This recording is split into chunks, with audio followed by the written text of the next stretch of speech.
Believe me, Mrs. Chambers, you have my deepest sympathy. I know what you must be feeling. Do you, Mr. Wiseman?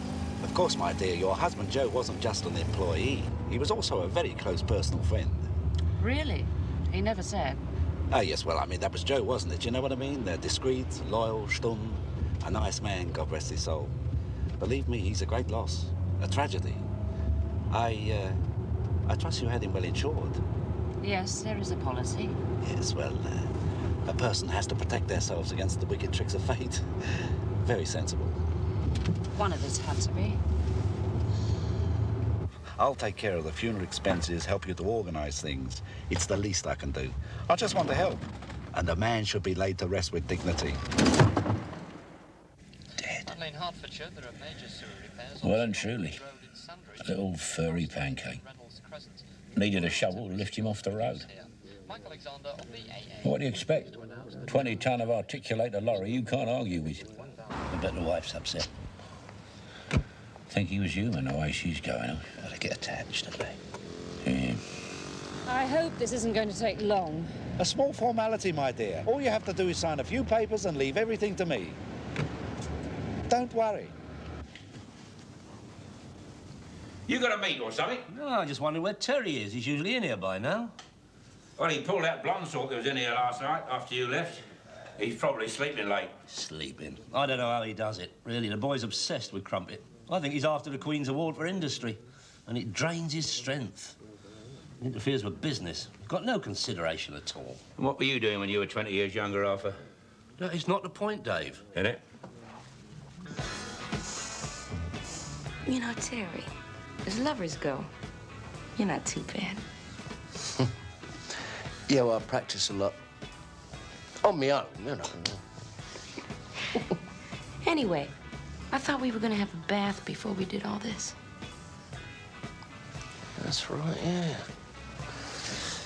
Yes, madam. You're quite right. We're going to have a bath.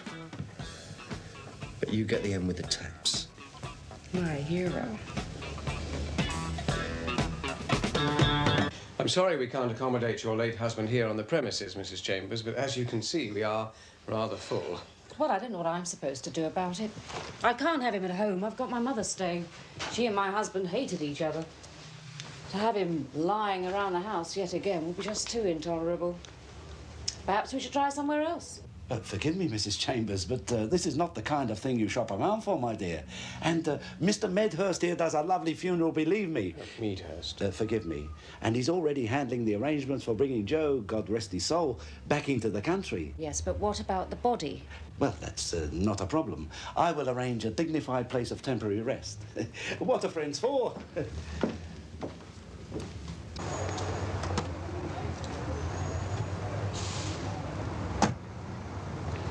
I want you to drive me back to the office and then take Mrs. Chambers home. She's standing it, then?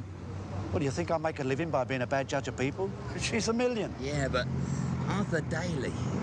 Intellectuals, I should trust. Geezers with nous. Now, listen, Randolph. If you want to make a crust in this wicked world, always use mugs. Take my word for it, we're surrounded by them. And what about incapable? Yes, well, when you've dumped the grieving widow, go find him before his liver winds up in a bottle.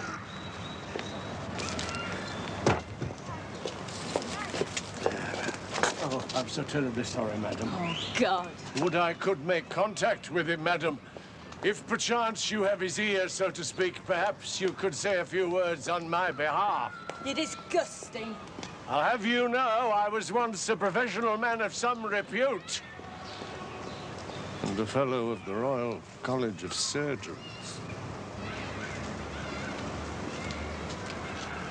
Arthur, it's for you. It's Monty Wiseman. Monty Wiseman? Hello, Monty. Yeah. Of course. Well, you know me, always ready to discuss a bit of business. Yeah, sure. Where? All right, yeah, I'll drop in. Ah! I thought you said it was war! Oh, it's a step. Oh, Monty, you can't be serious. I'm serious already. You think I brought you here to tell jokes? Randolph, open the door. Go on, with a knob. I can't see you. In there. What's the matter?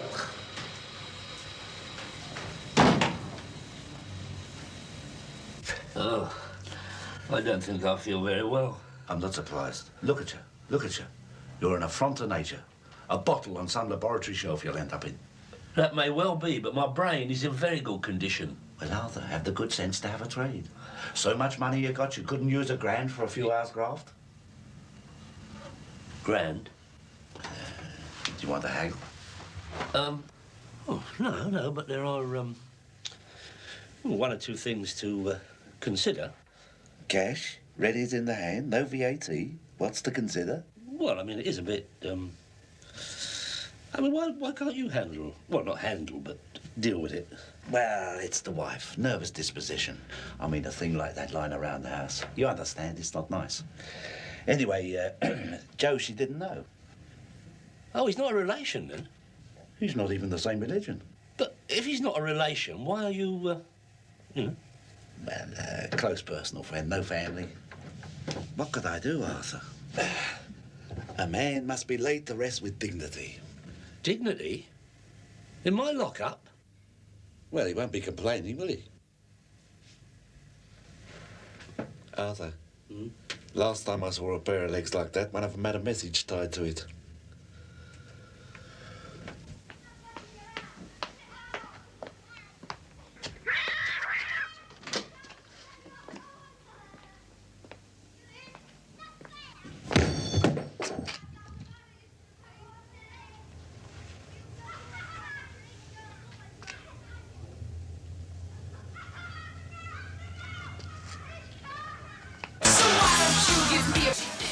Or do it for you, eh? Go on, next. Help! Assist! Aid! Give him a hand, remember?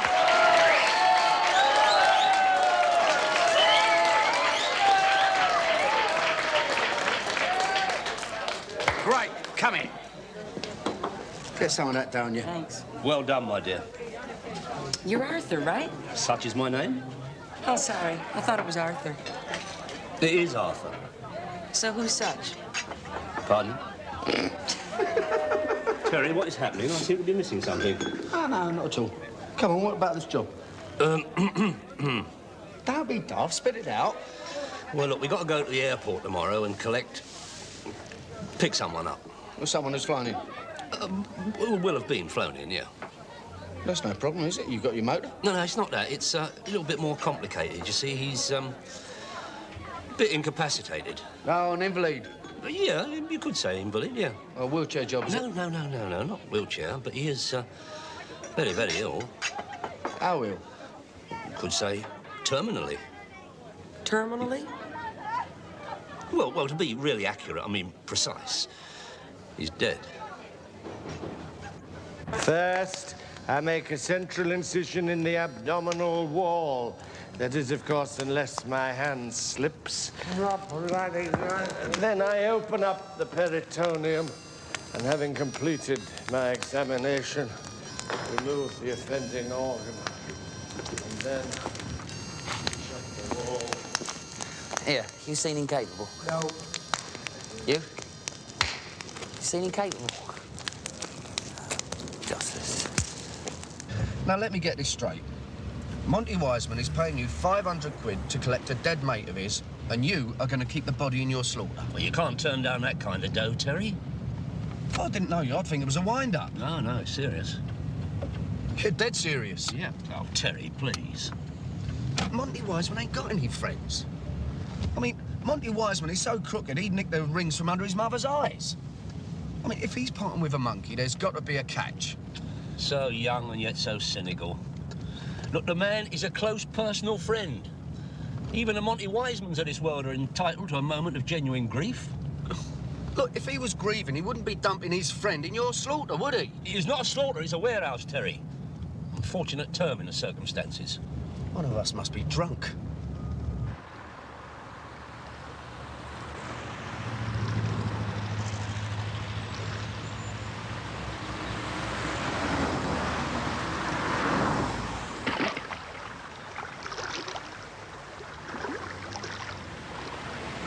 It's all within the law, legal and proper, I tell you. Yeah, but that Monty Wiseman, I mean, the people he knows, the places, I mean, he could have dumped his friend anywhere, couldn't he? I mean, why pick on us? Trust, I suppose, Terence. Plain and simple trust. Well, I don't know where else to look. Piss artist like that could be anywhere, couldn't he? He's got to go back to that filthy cars he lives in sometimes. You go back there and hang about till he shows up. Leave off, Monty. I'll probably catch something. Have you seen it? It's the only way. Listen, darling, your sums are atrocious. This booking had cost me money. What's the matter with you?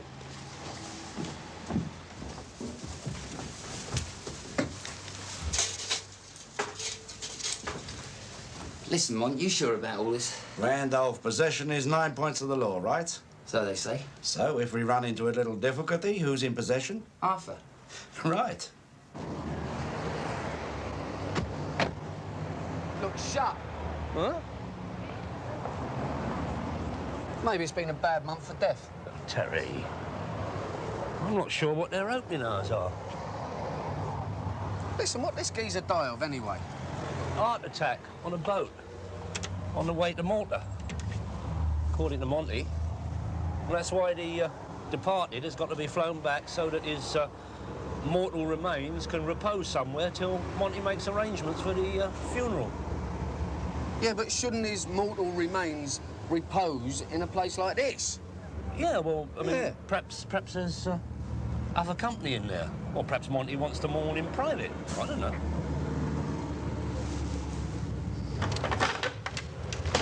Mr. Midhurst? Midhurst, yes. Can I help you? Yes, are you the underhand? The funeral director, yes. I'm Mr. Daly. Oh, yes, Mr. Wiseman did ring and explain things. Will you come in a minute? I'll just get the coat and the papers. Oh, it's all right. We're not open yet. Only the walking allowed.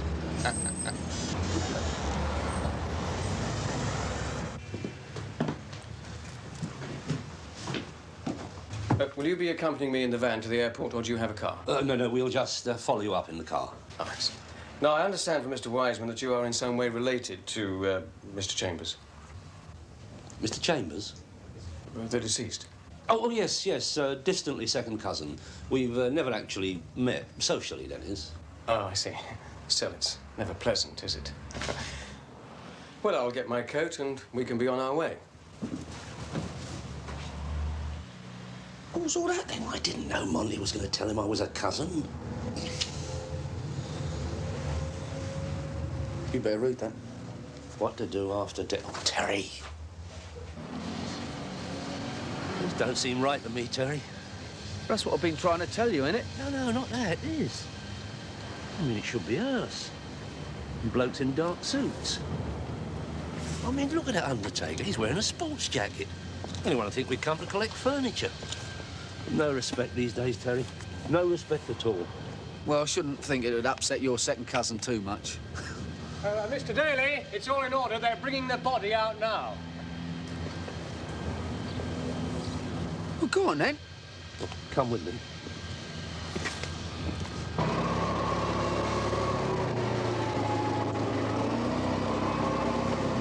Urgent medical supplies? It's all right. It's quite standard. Just a discreet way of transporting, that's all. Oi, you. How long's this cousin of yours been brown bread? Terry.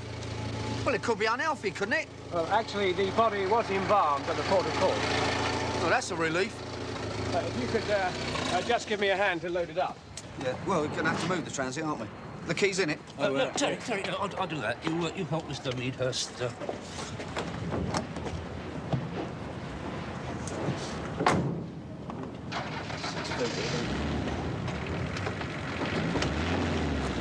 Hold on, that'll do you. All right, hold on. Now, it'll be heavy. Well, it's a dead weight, isn't it? Open the doors.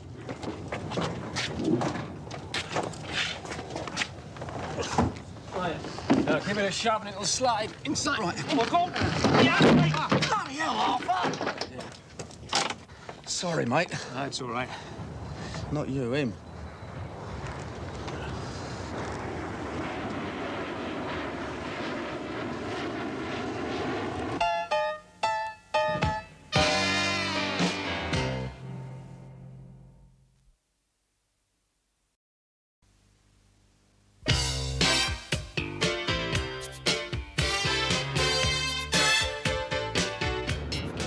Don't think that little mishap caused any damage, do you, Terry? Can't get much more damage than dead. No, it's not funny. It's not funny at all.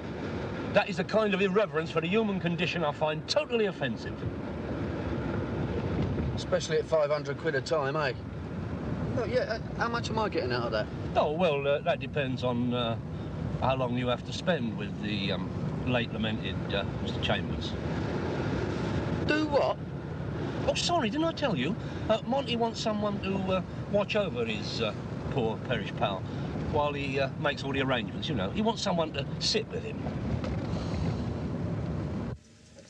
How do you feel now, dear? I feel perfectly all right, Mother. Good. I did know about his heart, you know. Getting around the world like that. He never did have any consideration for others. Not totally inconsiderate, at least. He's left me comfortable. Yes, and you be careful some other man doesn't come along to take advantage of it. Don't worry, I will be.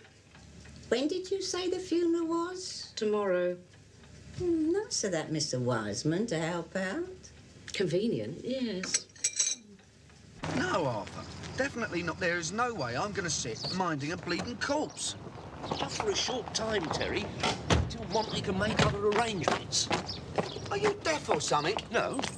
Exactly, that's my answer too. No, N-O, got it? You don't have to make your mind up now. This will be on nice wages. Arthur?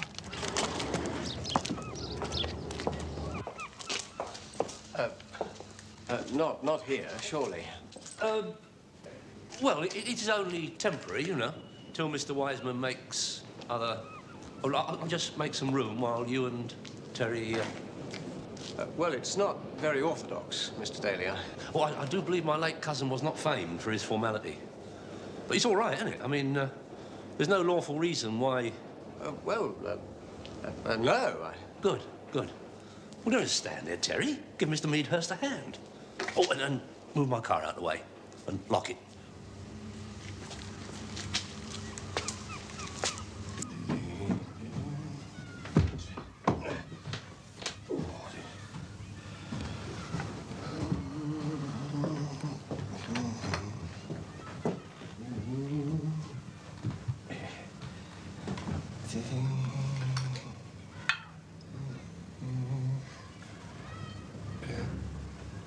OK, Arthur, I'm not sure, maybe a couple of hours, right?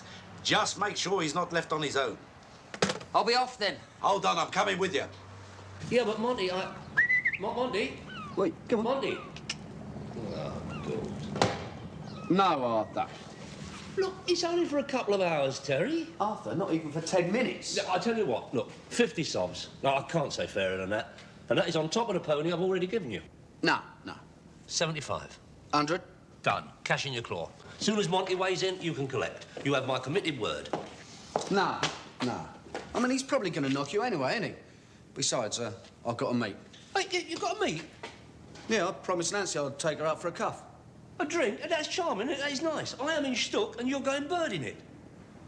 Well, it's only a couple of hours, isn't it? I don't see why you can't dwell here. Oh, Terry, I would, but I promised her indoors I'd take her shopping at Brent Cross. You? Yeah. And she'll go potty if I don't turn up. Look, just bell her and explain things. I'll leave it out, Terry. She wouldn't believe it. I don't bleed and believe it. I'll see you later. Well, Terry. Terry! Hey, don't shut the door!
Wake the schmuck up, Randolph.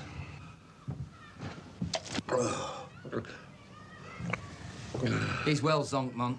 You ain't gonna get much joy out of him for some time. Aye, that's all I need. Well, tie the drunken bub to the bed so as he can't get his hands on any more booze when he wakes up. We'll come back later.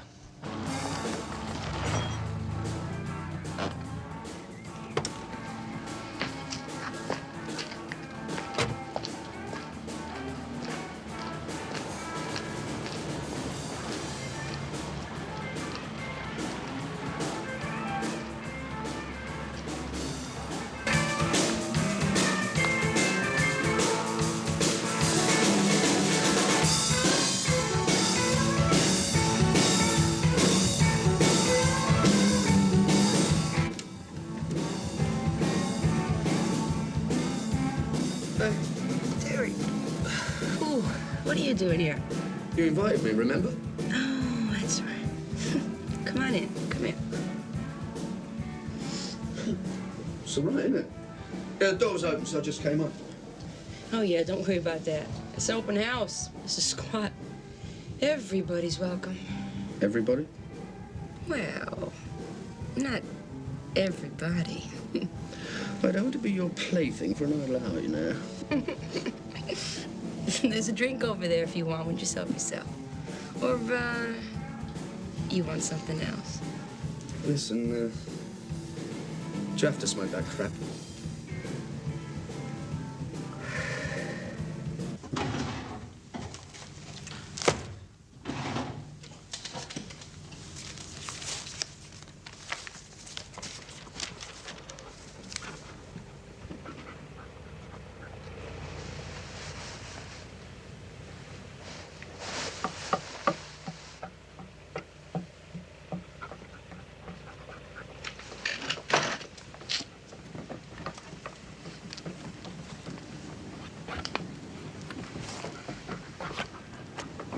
Hello?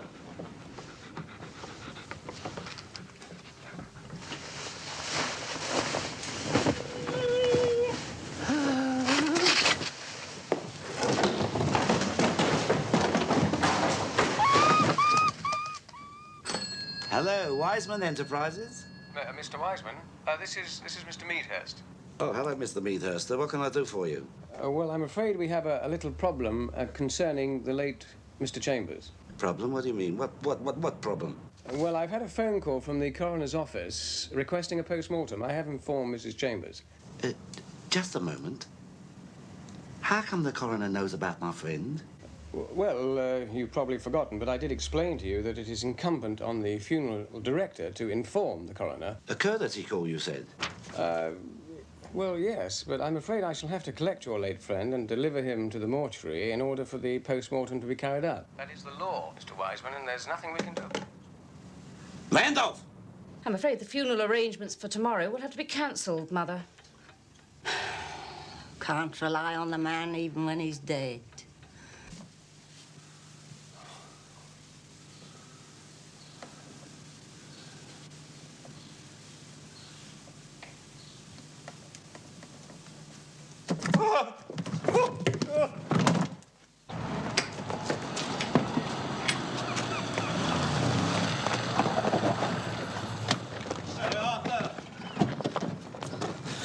Where the hell are you going to? I'm leaving. I'm going home. I don't feel very well. You ain't going nowhere. Please, Monty. I've had the most disturbing experience. I feel quite wretched. Wretched? What's wretched already? That in there, it was horrible. Horrible. It moved and made the most weird noise. I'm telling you, Monty, it is not of this world.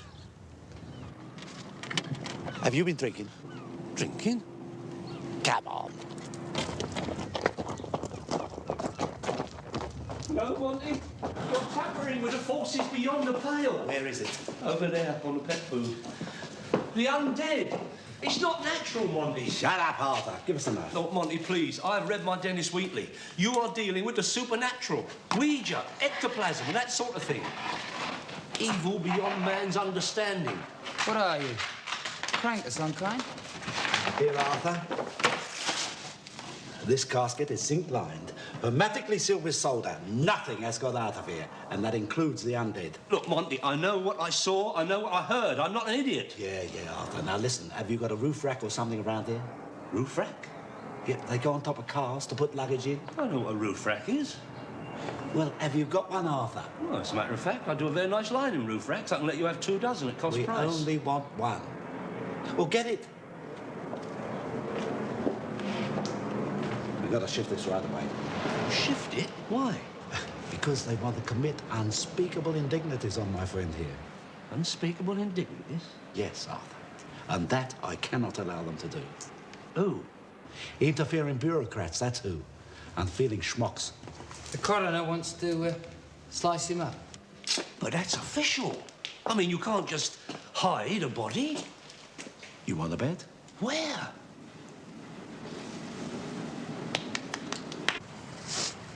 Boy, you got a nerve. Hey? You've only known me for 2 minutes, and already you're trying to organize my life. It was you who said you fancied a walk.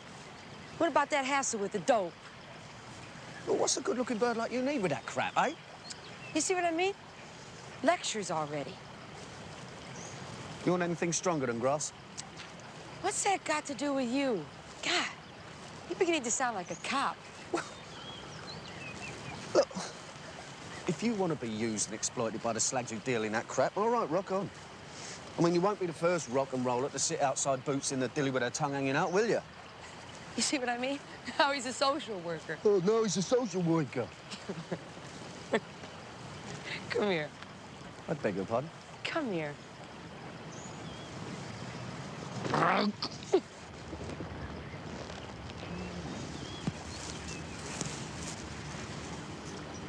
You're nice.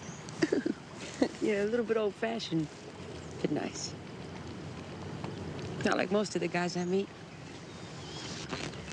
I suppose a Lego was out of the question. Anyway, you can talk about being used. What about that Arthur of yours? I mean, from what I can make out, he uses you all the time. Yeah, I suppose so, in a way, yeah. I mean, that business with the dead body. No, with Arthur and me, it's different, you see. I mean, we've got an understanding. Like, he knows how far he can or can't go with me.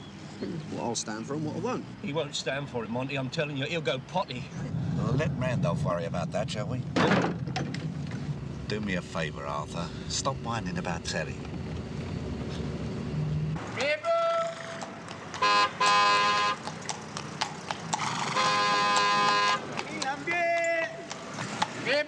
Monty, this is the boys' home.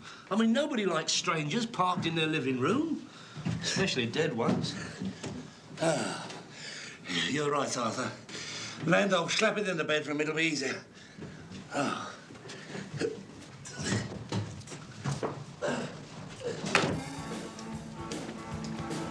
You working tonight? Yeah. Or shall I come down and see you? Yeah. Do you want to go home?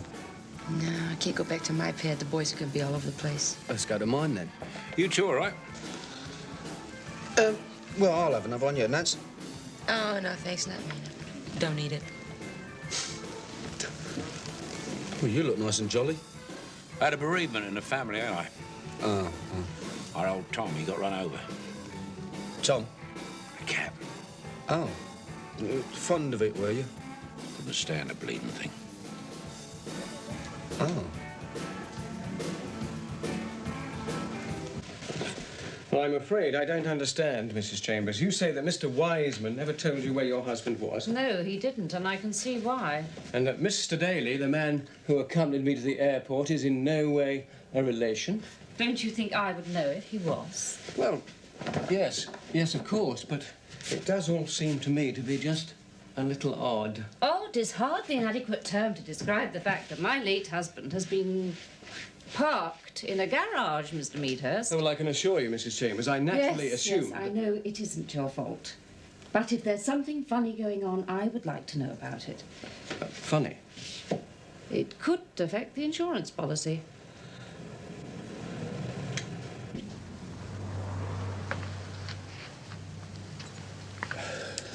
Here you go, spare. Absolutely spare. There you go, Walt. That should do it for the minute. Oh, my good God. Huh? What's the matter? The nameplate. It's the wrong way up. Well, so what? So what? You've got your... He's upside down. Well, I don't suppose the blood will rush to his head. Monty, I have to tell you, I am beginning to think your interest in your dear friend is less than sentimental. Arthur, me? Monty Wiseman? How could you think such a thing? And I don't think you've been absolutely straight with me. Really? Well, not lies, actually, but, you know, little bits of omission. Randolph and me, we have to go somewhere to collect someone. Now, you'd better be here when we come back. We wouldn't want Randolph to have to spend time looking for you, now would we, Arthur? Schmeitz.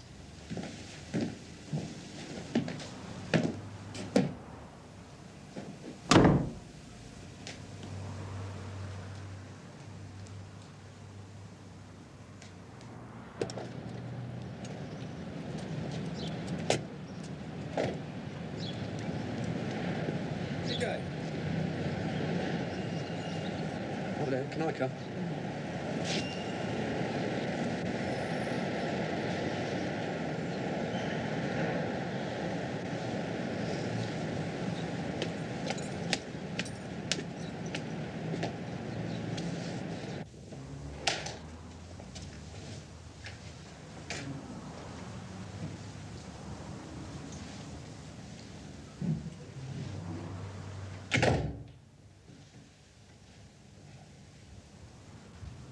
Terry? I can explain everything. I think you bleating better.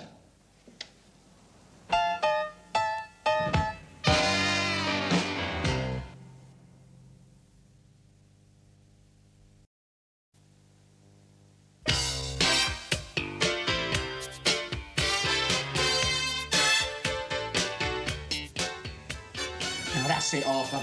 This is well over the top. You've taken a right liberty. Terry, I keep telling you, I had no choice. I want this out of here, and I want it out now. But you know what Monty Wiseman's like. He's going to know what I'm like. Yeah, but he can be very persuasive. So can I, Arthur. Yeah, but you're forgetting Randolph. He can be even more persuasive. I can be downright insistent. Oh, calm down, Terry. It's not all that bad. Not all that? Do you believe him? He puts a dead body in my bedroom and he says it's not all that bad. Well, I agree it's not a situation one finds desirable. It's bleeding obscene. Please, Terry, that is not nice. Remember, we are all mortal. Well, if he had to be laid to rest, the bedroom is as good a place as any. Now, don't you start. Anyway, I ain't been laid to rest, has he? Standing up in my flat. I don't think so, Terry.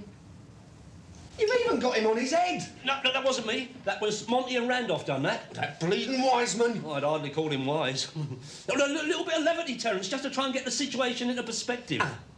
The situation, Arthur, is I don't want dead bodies as part of my fixtures and fittings. Look, Terry, I can understand you being a bit upset. Oh. But I am also upset. Oh. I have been witness to unexplainable phenomenon and am exposed to dark forces. I've had a very disturbing experience. Arthur, what are you talking about? The occult, Terry, the occult. Spirits of the nether regions, things that go bump in the night. Or day, in this case. I'm sorry, mate, I ain't standing for that. What?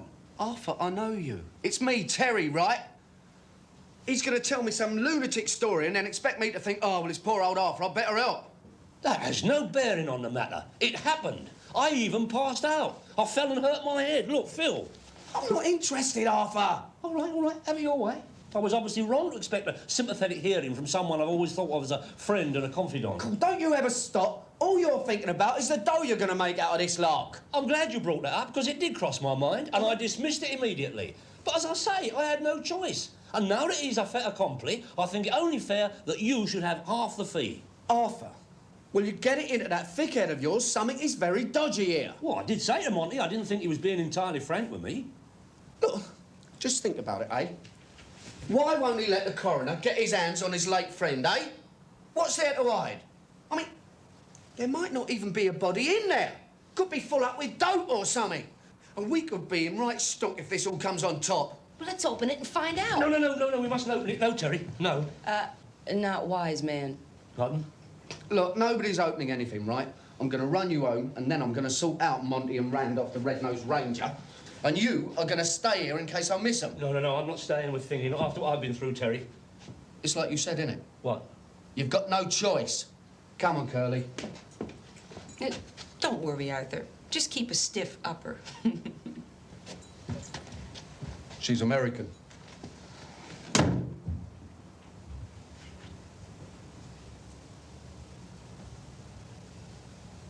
You seem to know Mr. Daly and his assistant, Sergeant. Oh, yes, I know them, Mr. Midhurst. Meadhurst? And Monty Wiseman. I do hope you don't mean in a professional sense, Sergeant. That's precisely what I do mean, madam. I don't understand. What is going on? What has happened to my husband's body? I don't know, madam, but I intend to find out. What do you think, Jones? Well, with that little firm, it's got to be a bit iffy, Gov. But I wouldn't have thought Arthur and Terry were in the same league as Weissman. Perhaps Arthur's getting ambitious. Sergeant? I'm sorry, madam, just thinking out loud. Now, tell me, you say your late husband worked for Monty Wiseman. Doing what, exactly? We never talked much about what he did. Some sort of travel career, as I understood it.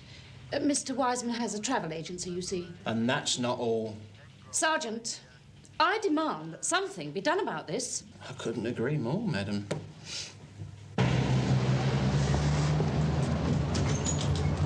Good morning, sir. Can I help? No, not yet, no. Terry, what can I do for you? Sit down and tell me the problem. Don't give me all that bullshit. I want that body, if that's what it is, removed from my flat, and I want it done now. No interruptions. If that's what it is. Now, Terry, what are you saying? What I'm saying is you're a lying, thieving bastard who takes liberties, only you ain't going to take any with me. Now, look, Terry, you haven't made the mistake of tampering with that casket, have you? No, I haven't, no. But don't you make the mistake of thinking it's got anything to do with you or that pudding you keep on a leash. All right, all right. You've got the needle, I can understand that, but I'm sure we can come to some arrangement. Now, look, I'll tell Arthur to give you half the grand I'm bunging him. Grand?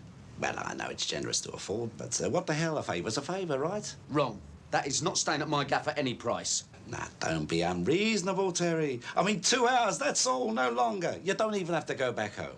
As soon as Randolph rings me, I'll schlep round there with him, and soon after we'll all be away. I'll give you my word. It is not staying at my place for 2 minutes, let alone a couple of hours. Now, listen, you get it shifted, or I'm going to bung it in the street and the old bill can sort it out. Terry, listen, what can I do? Randolph is making arrangements for somewhere now. As soon as he rings, I promise you. Well, it better be before I get home. Already. Darling, don't parade around. Get on that phone and get me some wheels. Don't, please don't. Don't. I'm perfectly all right. Incapable, I'm waiting. Please. My name is Mr. Sims. All right. Mr. Sims. Shift your drunken ass, please!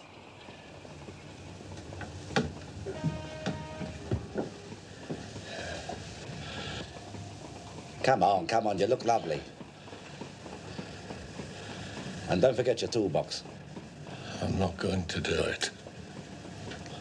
What are you, some kind of nut as well as a lush? I'm sorry, Mr. Weissman. It's both immoral and illegal.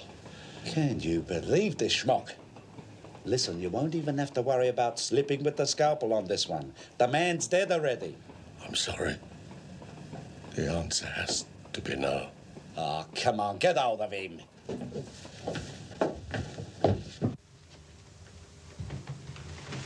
Terry, what you doing? I'm getting rid, that's what I'm doing, and now you're here, you can give us a hand. Look, we're supposed to be minding this. Monty will go berserk. I don't give a monkey's what Monty will do, it's going! Terry!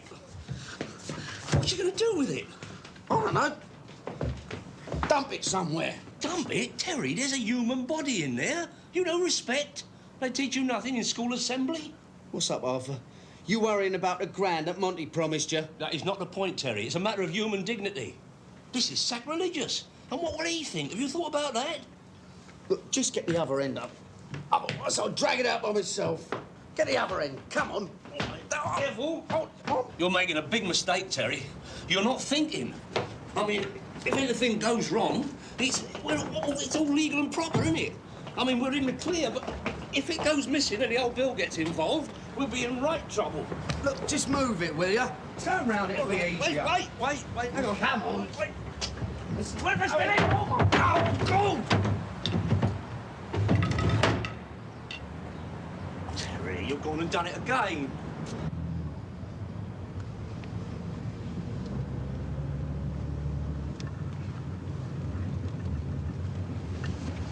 You wait here.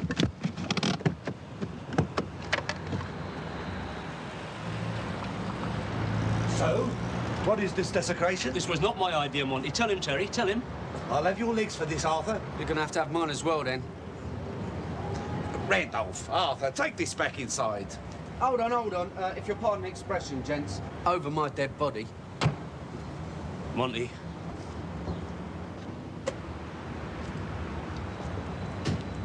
Stop. Leave it to me. That is a comfort.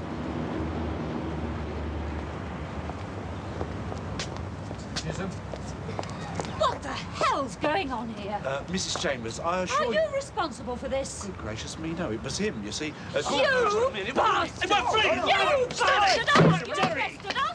She's mad! Shut up, you nutter! Chambers, calm down. We'll sort it out. You're responsible. I'll sue you as well. Get her in the car, You Jones. bastards! I want these animals arrested, Sergeant. It'll be my pleasure, They're madam. Now, you just go and sit in the car and let me handle it. An unhappy accident, Mr. Chisholm. I just came to collect my poor departed friend and... Can it, Monty? Well, I don't know what the wording on the charge sheet will read. Body snatching more or less went out with Burke and Hare. But I should think conspiracy will do for starters. Now, don't be hasty, Mr. Chisholm. This has got nothing to do with me. No, or me. No, we were just doing Mr. Wiseman here a favour. That's right. You? A favour? Well, the service then, mere paid hirelings. It was simply a question of storage till Mr. Wiseman could make funeral arrangements. At least that's what he told us. Now, Mr. Meadhurst here can confirm my role in this unhappy affair. Please. Yes, I suppose so. I did phone Mr. Wiseman a few hours ago with the coroner's decision. Yeah, that is correct. So I came over as soon as I could to inform Mr. Daly. And what do I find? My friend cast on the steps like so much garbage. A tragedy. God knows what they were up to. Who knows what we were up to? Now, come off it. You know very well what we were doing.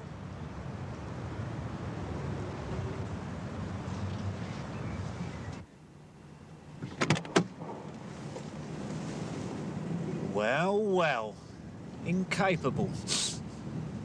Now, what would Monty be wanting with you? Let him get stuck with his solicitor. He's not right.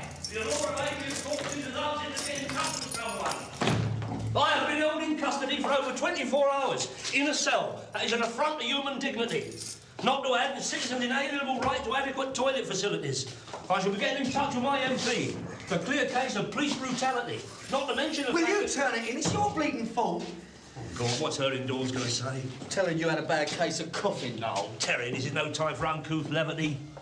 Well, Arthur, managed to sort out a few facts, thanks to Incapable. Incapable? The geezer in Monty's car.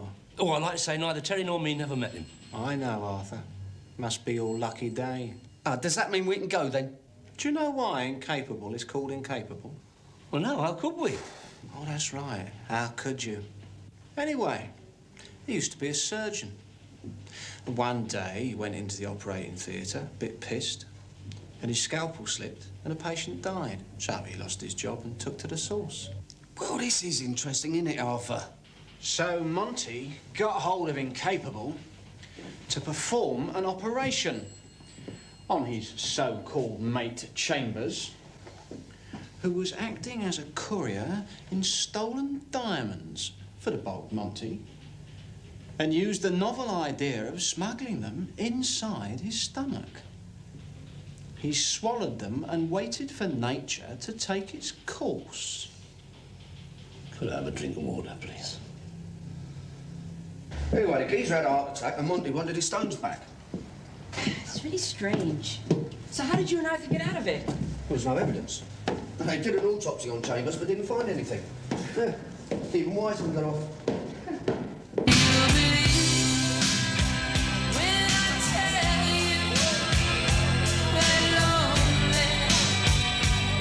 What do you mean we've got to go to the funeral? It's just a formality, Terry, a mark of respect, that's all. Anyway, Monty insists. Oh, he does he? Well, what he said was, either we go or I don't get paid. Amounts to the same thing. Just finish off the job, that's all. Finish off the job? No, not finish off the job. That's all done and over, but tidy up the loose ends. What loose ends? Now, look, I don't understand it either, Terry. The point is, Monty owes me, us, for all that aggro, and I intend to see that you get it.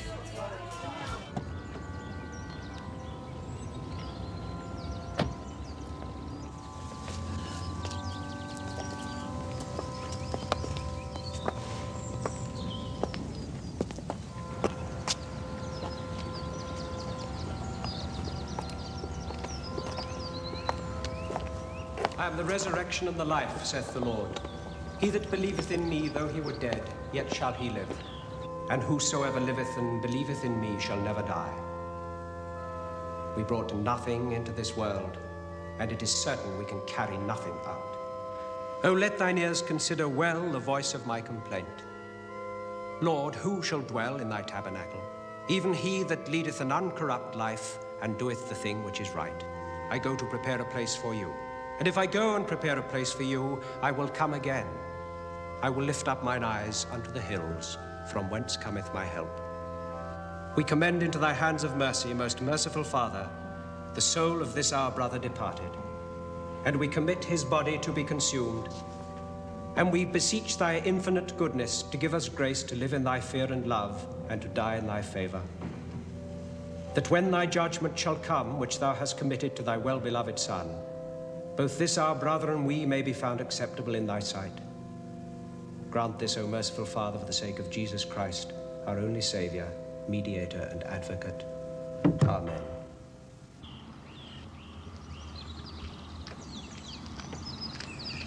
Yeah, cop this, cop this.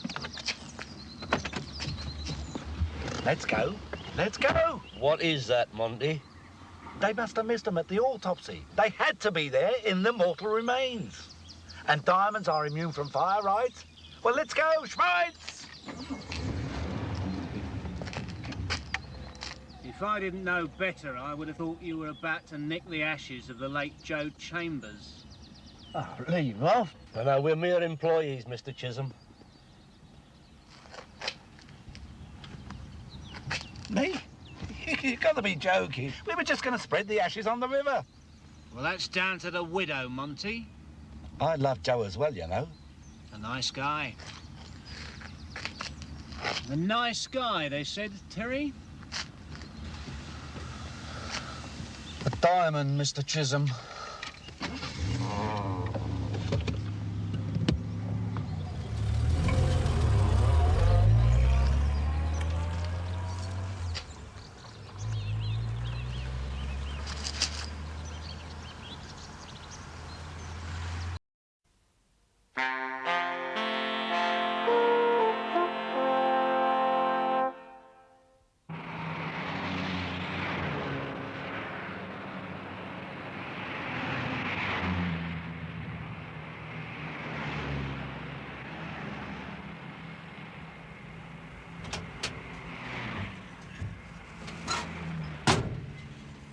Is that definitely it? No question. I'm not kidding, Terry. The bloke was set to rip me off from the word go. Yeah, I never fancied this sort of job. Every time I've done it for Arthur, the punter turns out to be on the dole, living in one room with about 10 kids. Oh, yeah. Well, he shouldn't be spending 250 quid on his V-Reg Granada. Didn't, did he? Exactly. Honest, that kind of debt could put me out of business. Yeah, well, I'm only going to have a polite word with him. Yeah, I don't care how polite you are, just get me money. Hang about.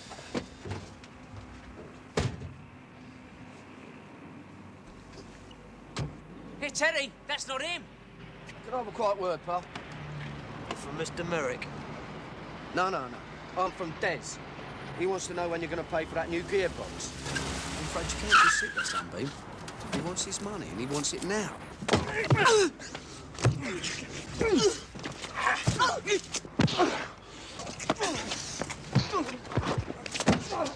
dear, oh, dear. Get the hell out of it! Get the stuff!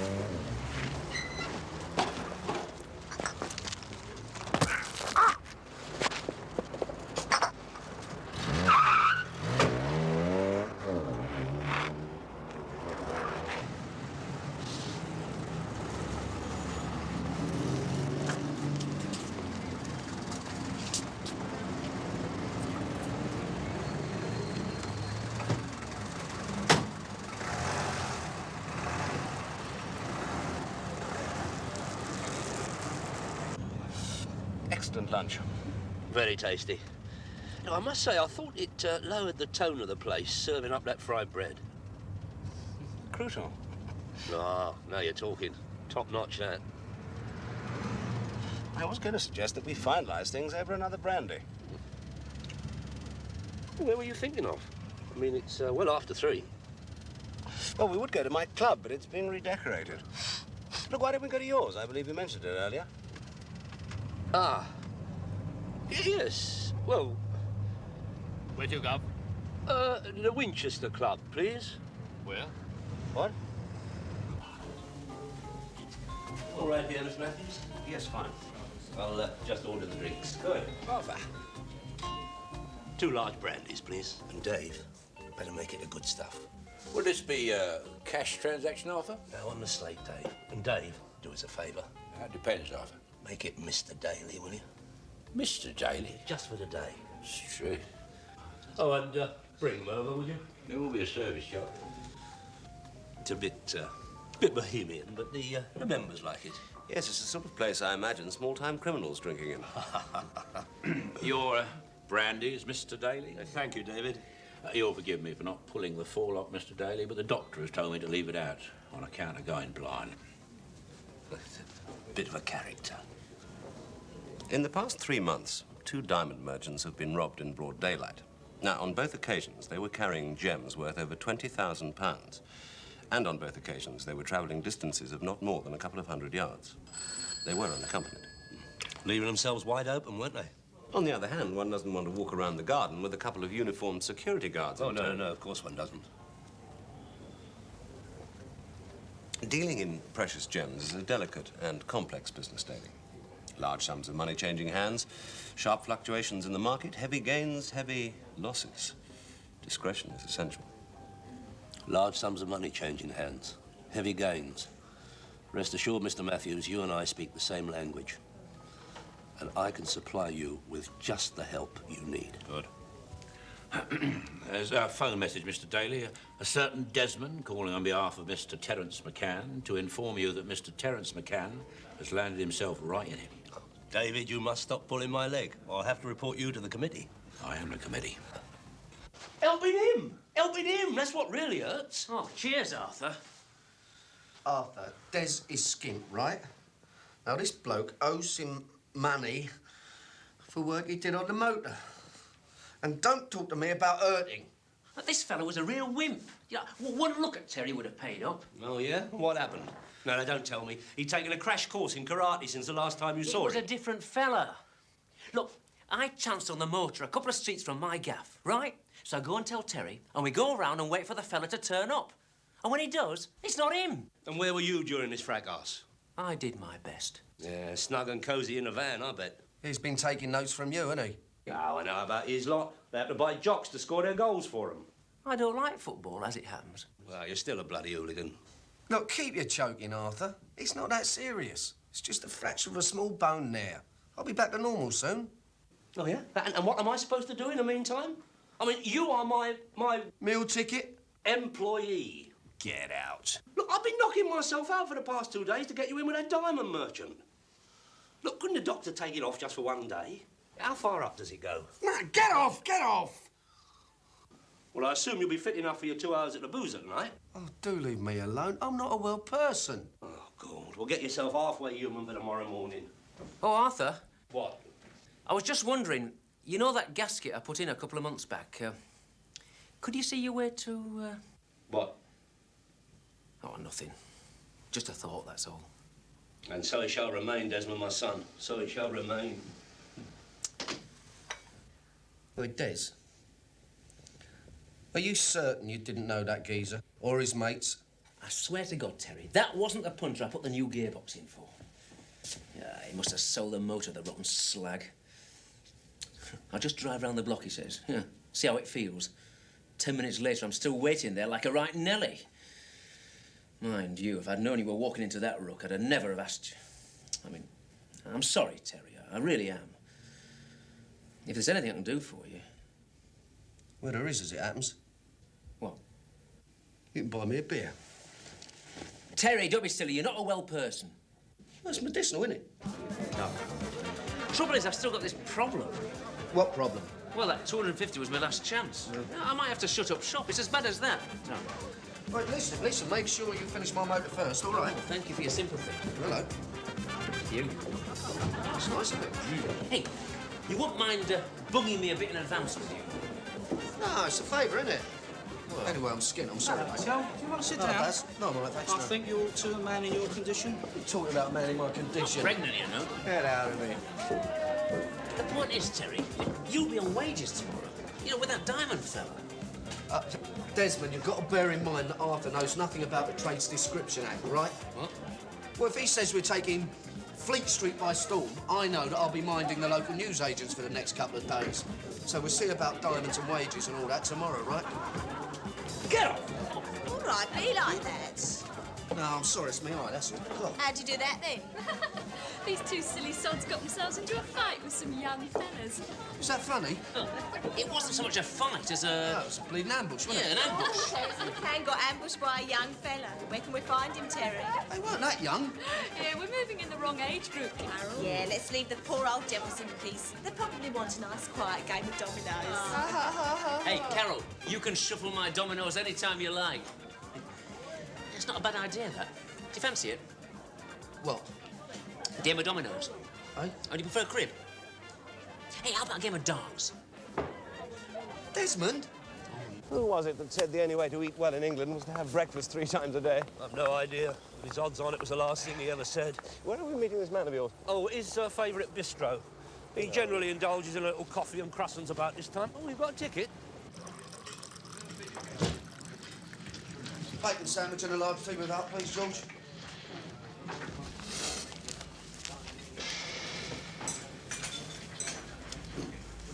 You're Arthur Daly's minder, aren't you?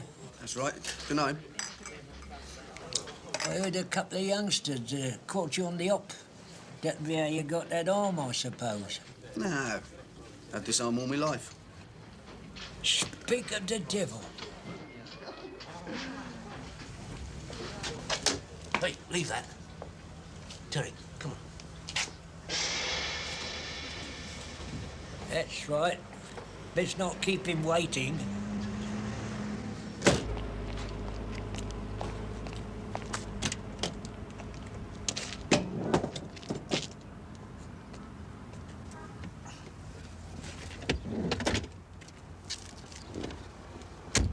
Terry, this is Mr. Matthews I was telling you about. Nice to meet you. Do you mind explaining that? What? Oh, that? Oh, no, slight mishap.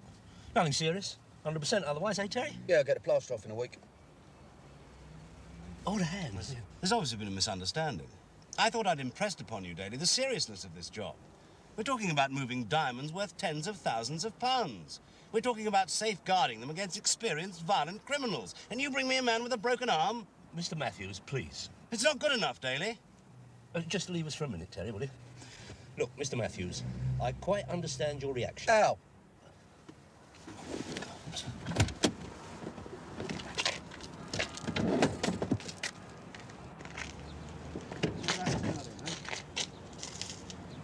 Wait. Mr. Matthews, I quite understand your reaction. In fact, it is exactly what I expected.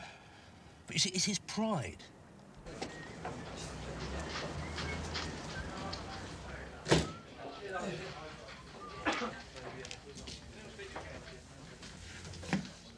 Bacon sandwich and a tea without, please, George. I mean, I try to tell him, but coming from you, he might take notice. Now, meanwhile, Mr. Matthews, rest assured I will have 100% operative with you first thing tomorrow morning. With all limbs intact? Without a blemish, Mr. Matthews, without a blemish. Stand on me. Thank you.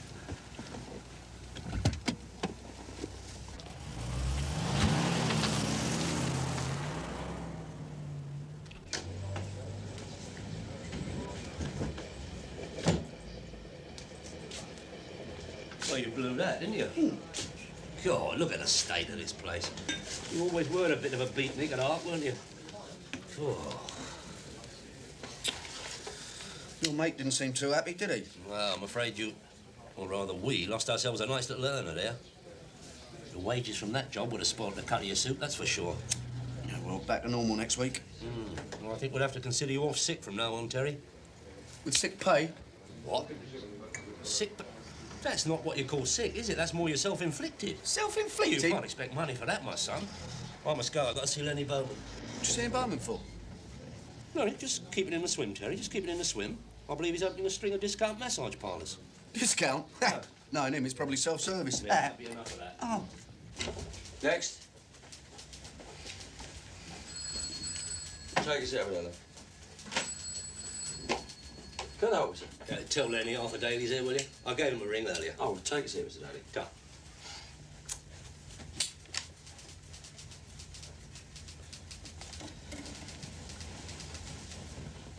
Always had very good taste in Lenny.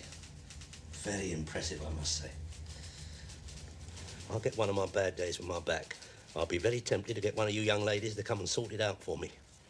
This way, Mr. Daly. Oh, yes, sorry.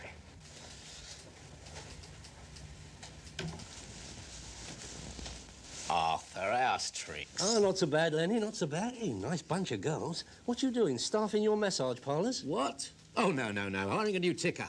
Accountant? Always employ women these days, me old son. They work harder, and they don't booze it up. You any good at this? Nah. My turn with a black car, Vern. Now then, Arthur. How can I help? Well, thing is, Lenny, my boy Terry's got himself in a bit of a scrape.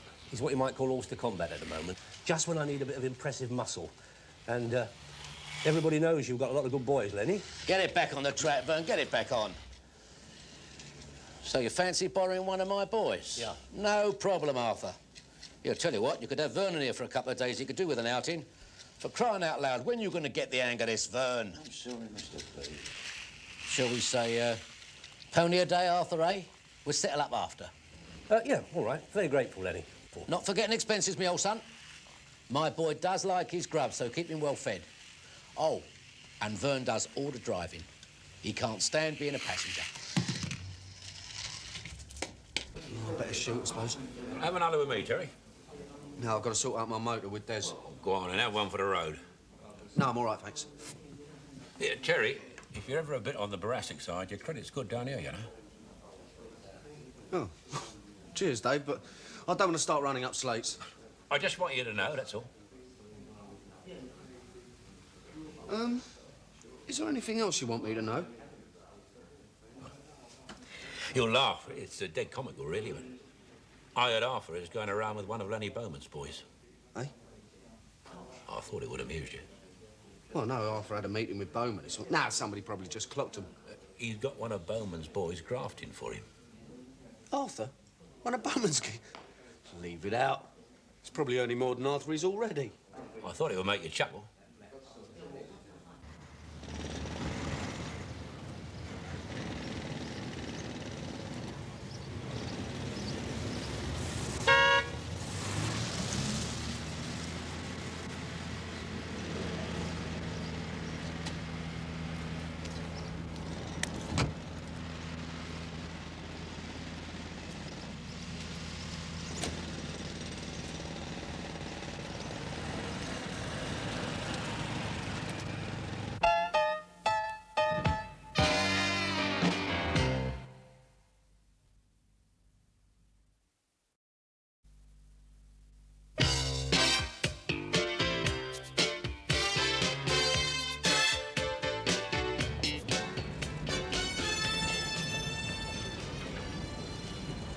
We meet here at 3 minutes to 11. I've already walked the route. It should take no longer than 7 minutes. Never make appointments on the hour. Very professional, that. We'll be here on the dot. Your presence won't be required, Daly. Less people involved, the better. Oh, fine. Well, how about a spot of lunch? Good idea. Very kind of you, Daly. May I make a suggestion, Mr. D? Oh, something wrong with the arrangements, Vern? Oh, no. It's about lunch. There's this new tret up west that I'm dying to try. They do this dill mayonnaise with Dublin Bay prawns, and a pal of mine says you can get Dom Perignon 73 for 18 quid a throw. 18 quid? Excellent idea, Vernon. We can't afford to pass up a bargain like that, can we, Daly? No. You're joking? No, it's true. He's got this geezer Vernon working for him. Well, it'll be just for the job with the jeweller fella, that's all. All I'm saying is he could have told me. I mean, people are winding me up down the boozer now. What? Julian Carroll? Pinky and Perky? Now you're being silly. Yeah, and then there's Dave trying to dole out a bit of charity without me twigging. Yeah, he's a good mate, is Dave. I mean, the old manor knows except me. Well, well, well. I never knew they did that. What? Fuel pump. I know what it is. What's it doing in your hand? Oh, Terry, you've got some problems here. I'll have to pop down to the parts dealer. Oh, leave it out. No, I'll need a few hours on this. Hey? Tell you what, I'll have it ready First thing, yeah, I know. God, dear, if my life gets any worse, I'm going to have to ask you to stop helping me. Well, I must say, Daly, that was an awfully good lunch. I'll see you later. Oh, look, you got another ticket.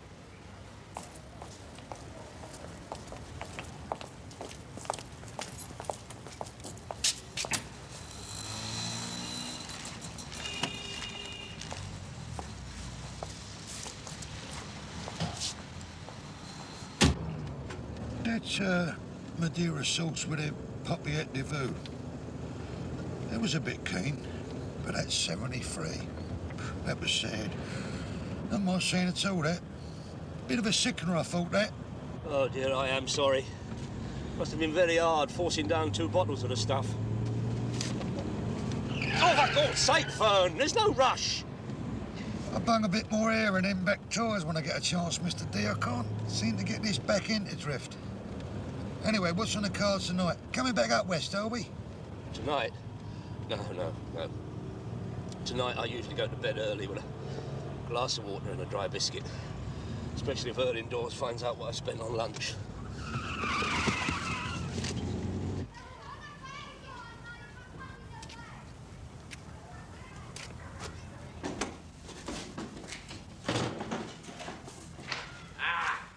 Des? Oh, hello, what's this? Clean-up campaign? Just collecting a few of my personal possessions. Sorry about your motor. Eh? You'll have to phone up some Ponzi garage and get them to fix it. Oh, do you mean you haven't done it yet? That's right, because I can't get credit. So I can't get parts, so I can't get paid, so I can't get credit. Do you know about cash flow? Yeah, I know about cash flow. Cash flows to Arthur and then trickles back to me. Yeah, well, I haven't even got cash trickle. It's dead serious, Terry. Yeah, I could go out and liberate some nice W-Reg Merc, no problem. But I've knocked all that on the head. Oh, bloody hell, Terry. I'm going to end up on wages. I don't know. You try going straight, what happens? You end up in someone else's inspection pit paying national insurance and... what's that other bloody horrible stuff?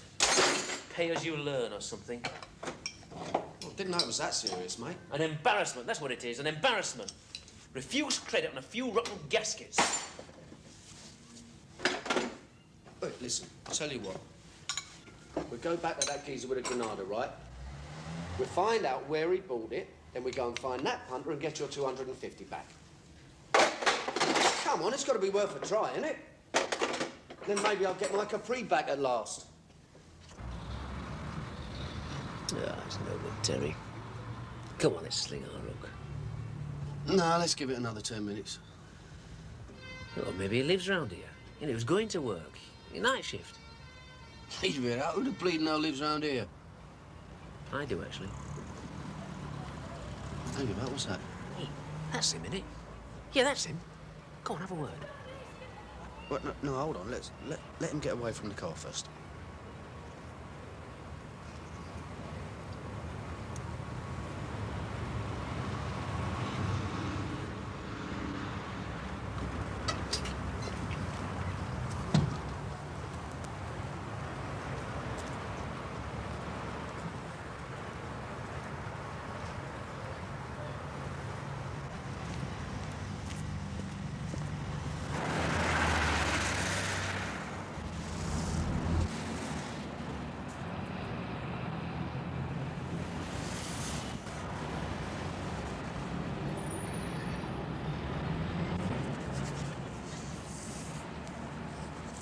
I lost him.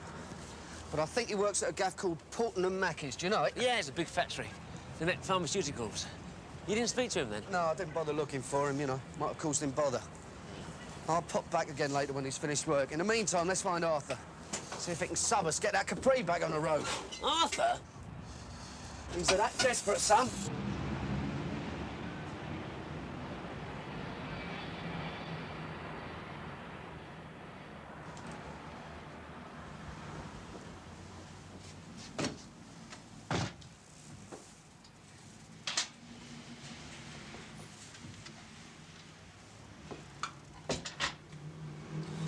One final precaution. You carry this. Anything you say, Mr. M?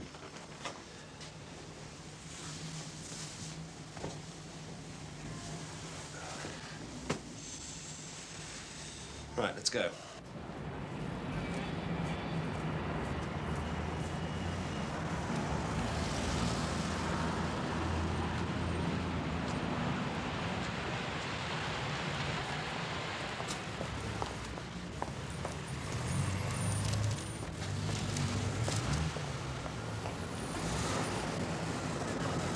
$131.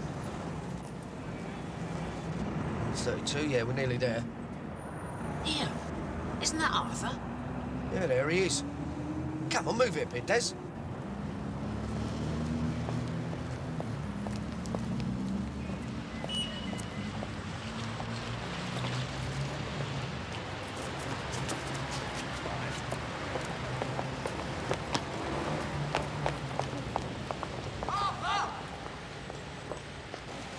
Hold on. Arthur!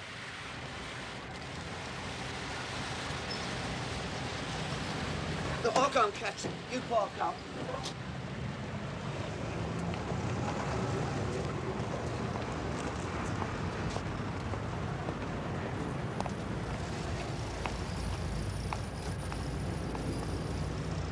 Hi. Oi, I want a word with you. Shut up, I want to watch this. Nice, very nice. That is a real McCoy you're watching there, my son. Keep your head down. I'm not supposed to be here. Come for that, neither are you. How the hell did you find me? I asked Dave, didn't I? He gave me Matthew's address. He told me you were moving some diamonds. And not to tell anyone, because security was essential. I don't like it, Terry. I don't like it being chased up in the middle of a big job. I'm sorry about that, but I need to talk to you urgently. I'm sorry, I'm tied up. Sorry? Listen, you. I need help, right? Now, do I get it, or do I go back to that jeweller's and tell Matthews all about your security arrangements? No, Terence, come on, let's go and have a tincture. Everybody out, please.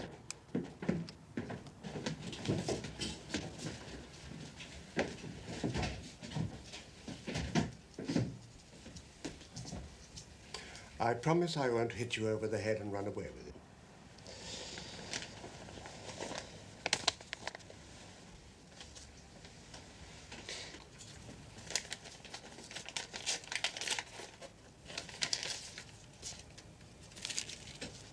Please don't try and persuade me it's inferior stuff. I happen to know otherwise.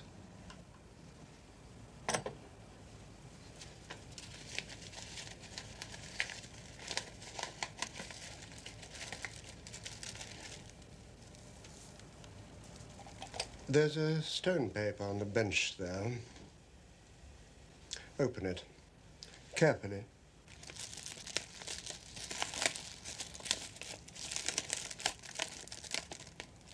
You can have any one of those diamonds for it. Go on, choose one. You might make a profit. They're all rubbish. So you do know about diamonds. How on earth did you come by this? I don't understand. Oh, come off it, Matthews. You're no heroin dealer. Where did this stuff come from? I was importing diamonds. I had someone walk them through customs. A mule? My employee started to work for somebody else. The routes were convenient, you see. One day, I happened to catch her with a half a kilo of heroin taped round her waist. Quite a windfall. Do you want the stuff or not? Oh, I want it all right. Right.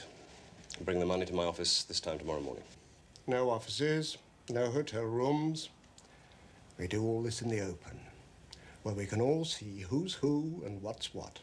Now, look here. Please, Matthews, you have no choice. Either we follow my methods or we drop the whole matter.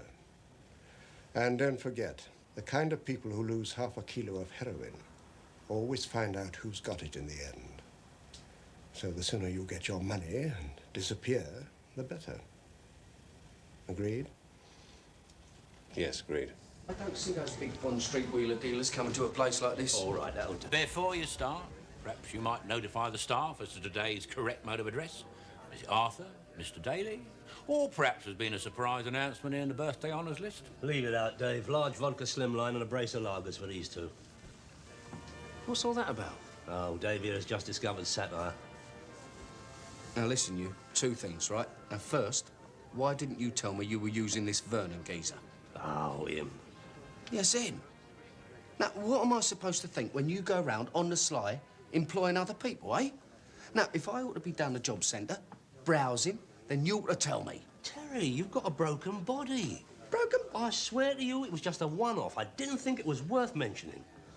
Anyway, he's eating me out of house and home. Where he puts stuff away, there must be something iffy with his insides. Well, let's leave that for the time being. The second thing, Arthur, is money.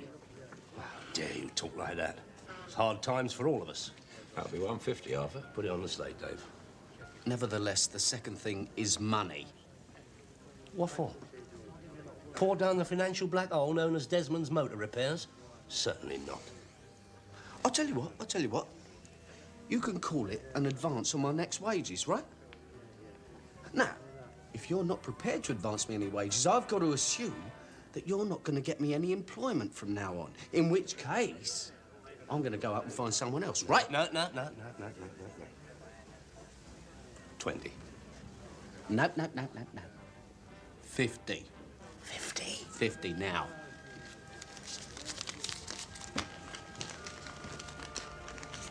Hello, Mr. D. Hello, Vern. Meet Terry and Des. What do you want to drink? Oh, that's very nice. As a matter of fact, I just had a cup of tea up west and it has given my palate a right portion of GBH. Here, your face behind the bar. He couldn't do me a nice polyfoam on ice, could he? Well, that sounds nice. I'll have a pint of that. No, you won't. Come on. In my car. Take care, Terence. You worry about yourself, Vernon. He's touchy.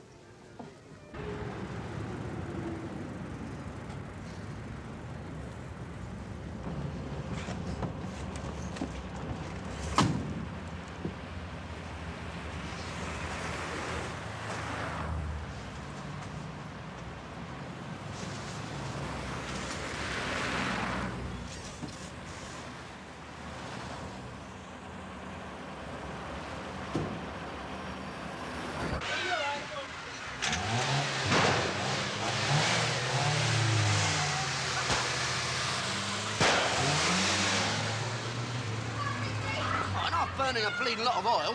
No, you're all right. Just don't do any long journeys. How long's a long journey? Well, say over 5 miles.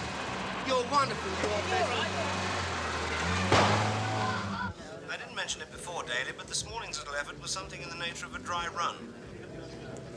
Yeah, I'm sorry, Mr. Matthews. I didn't quite catch that. A rehearsal, Daly. The serious business takes place tomorrow morning. I shall need to see you this evening. At your office? 8:30? Right. Put the corks back in that lot and bung him a nice warm lager.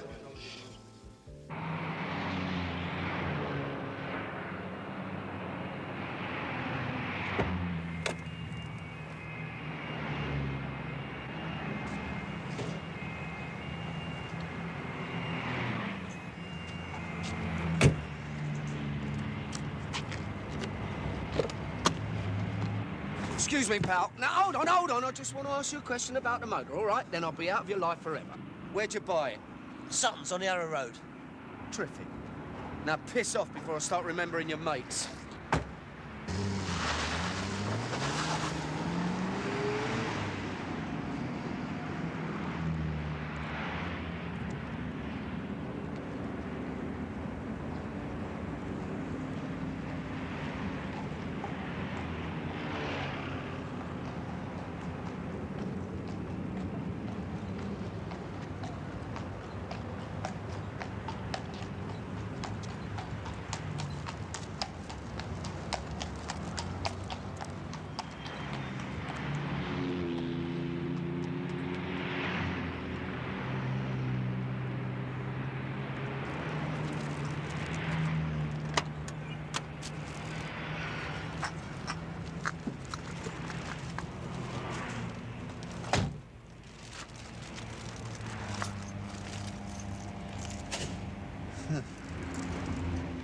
ain't full of sand.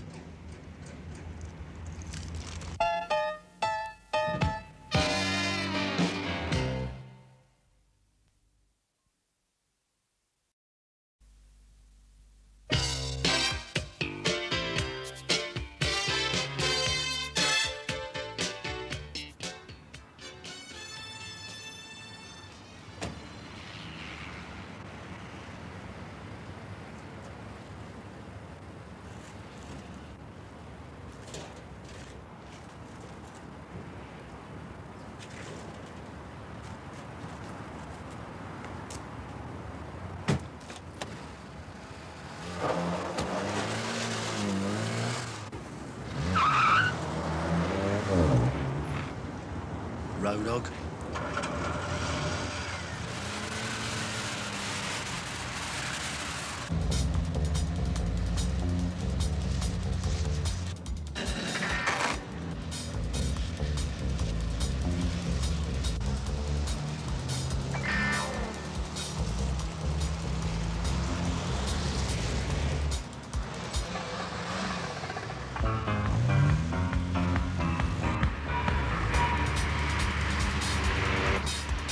Come on, darling. Desmond.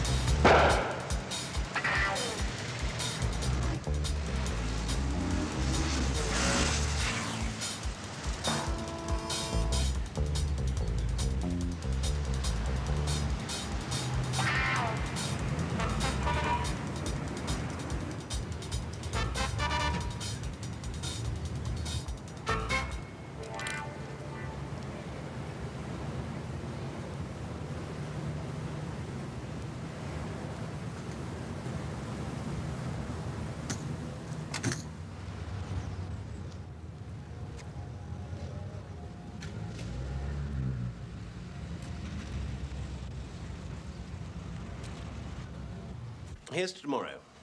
Cheers. Vernon? Oh, back of the net. We rendezvous here as before? No, no, no. This transaction is being completed well away from here. Oh, where's that then? In the country.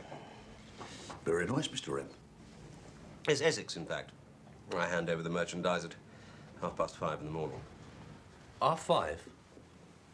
Now, what sort of deal is this? One that requires privacy. Just a minute, Matthews. This is getting out of order. I'm full of sympathy for someone who deals in cash and has his books kept by a ghostwriter. But selling diamonds in some field at dawn, that's got to be as bent as a 9-bob note. I don't wish to be associated. You have no choice, Daly. Oh, yes, I have. No offence, but I'm going to take an early bath on this one. Come on, Vern. I know where I can buy you a provocative little cod and chips. I'm sorry, Mr. D. Yes, Vernon is getting his wages directly from me now. It's, nothing personal. It's business, you know. All right, well, come. Tell me where the meet is, and on my word, I'll be there at 5:30. You must think I'm an idiot, Daly. Do you think I didn't notice McCann hanging around yesterday? I haven't made up my mind yet whether you're trying to set me up or whether you're just plain stupid. But either way, I'm not letting you out of my sight until the deal has been done. That's why we leave for Essex in 10 minutes. No phone calls, no messages. There's a hotel near the meeting place. We stay there overnight. Overnight? God's sake, Dad, you don't think I'm paying you all this money for doing nothing? No, it's not that. It's her indoors. If I stay out all night again this week, I'm a dead man.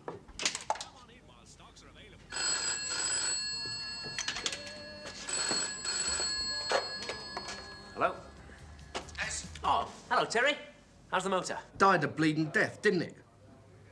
Now, listen. I'm in a boozer called the Duke's Head. Do you know it? Yes. Yeah, that's the one, right by the river, yeah. Oh, it's all right for some. The thing is, I run into the two chancers I had the ruck with. So I'm stuck here with no car. I'm dying for a Jimmy, but I daren't go in case they move on. So what I want you to do... Terry? Terry, are you there? Oh, sorry about that, mate. I've just seen another familiar face. Look, get the truck and get round here as sharp as you can, right? It just wasn't there. Honestly, Mr. Merrick, I don't think he made the drop. I hope it has never entered your heads to try and rip me off. No way would we do that, Mr. Merrick. Very well. Go and check whether he made the drop. I trust him. Whatever he says will satisfy me. Bloody country is always dark at night, to mention but one of its many drawbacks. I understand this particular hotel gets a mention in Michelin Guide. Oh, yeah? Do a nifty tyre change, do they? I'll tell you one thing. I hope they've got an intensive care unit. That's what we're going to need if Vern goes on driving like this. I do wish you'd stop moaning, Daly. And what annoys me is I'm stopping out all night and I'm not even having a good time.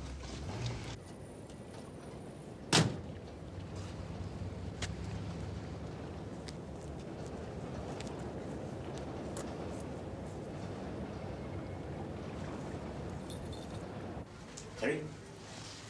They're over there in the far corner. Right. It's open. Anybody around here got a blue Cortina? V registration? Yeah, why? I think I saw a fella just trying to break into it.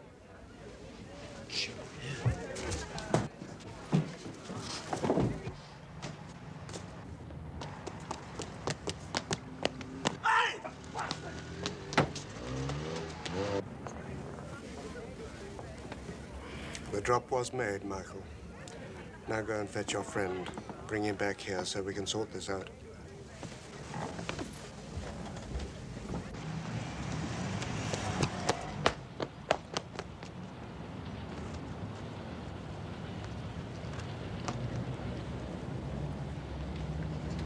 Oi, I think your mate chased him round that corner.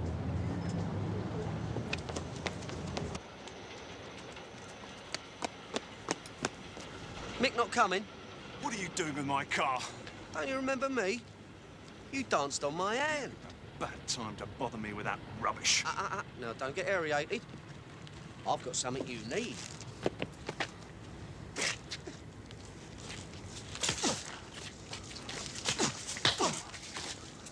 Now, listen. If you're going to have a go, son, you better be convincing.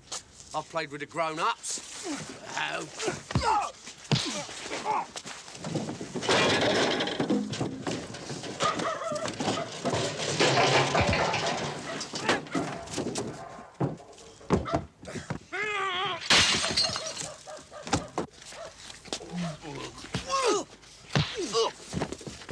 Sunshine! You gonna let me have the stuff?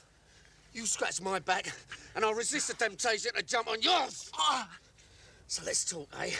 Now, what's your governor doing with this Matthews bloke? Yeah, get stuffed! You know Matthews. It's a posh geezer. He drives a Range Rover. Drugs, is it? I don't know, maybe. No, you'll have to do better than that, son, if you want your gear back. Yes, it's drugs.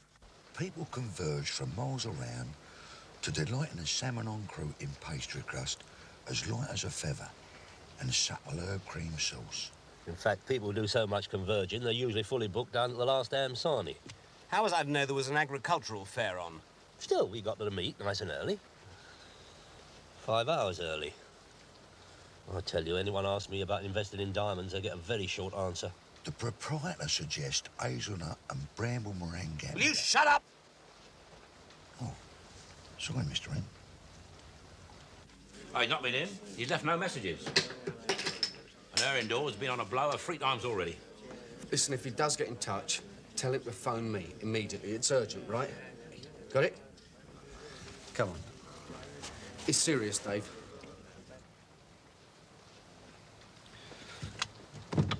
I've got to see a man about a dog. You want me to go with him, Mr. M? That's very kind of you, Vernon, but I am one of those people who can't do it while he's being watched. The main road's a long way off, Daly. And even if you find it, you'll be too late.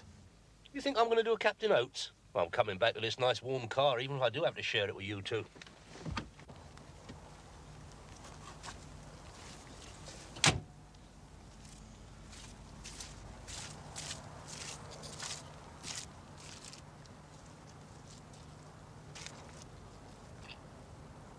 Cheek.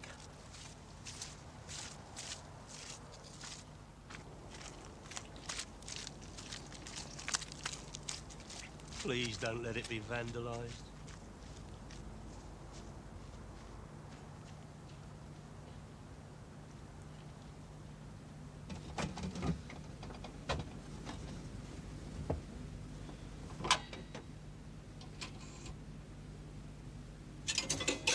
Hello, Dave. It's Arthur. Yeah. Terry said what? No, I can't hear, Dave. I can't hear. Listen, it's her indoors. Oh, my God, she hasn't. Well, look, I can't face it myself. Well, make something up, for crying out loud. What? Oh, all right. 2 miles north of Great Averham on the B1275. Noticed I'm beating you with one hand. Oh. Hello? What? Yeah, Dave, yeah? Where? Oh, yeah, all right, mate, yeah, thanks a lot. Yeah, I'll see you soon. Yeah, cheers, ta-da. He's only somewhere in Essex, isn't he?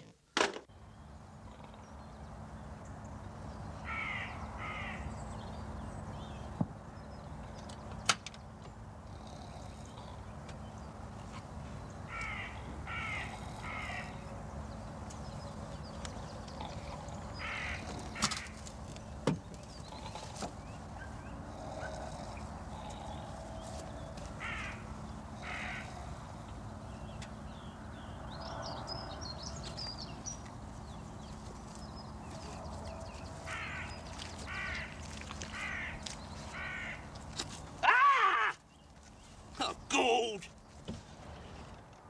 Good morning, Cinderella. Good morning. Lord!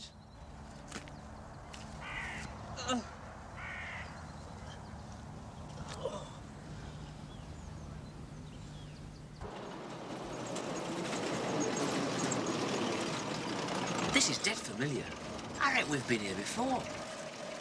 We have. 10 minutes ago, only from the other direction.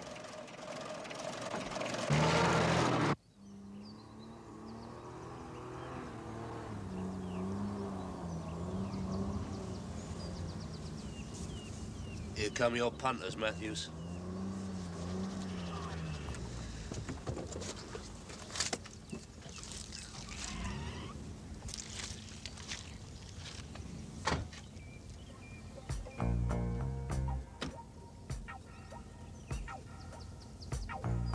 How many have you? 3.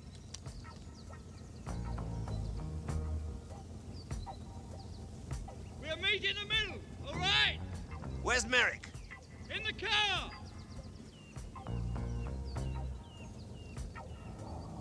He knows what he's doing. Look at that bloody mud. You just start walking.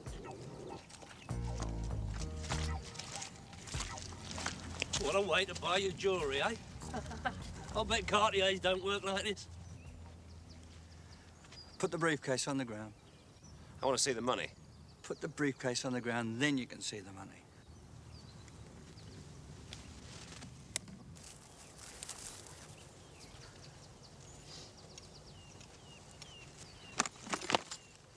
Oh, my God.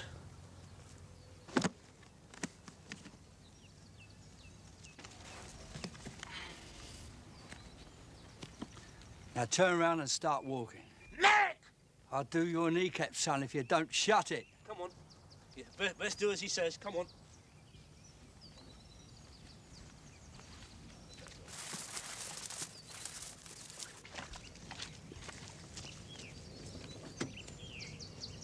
Stop there.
Well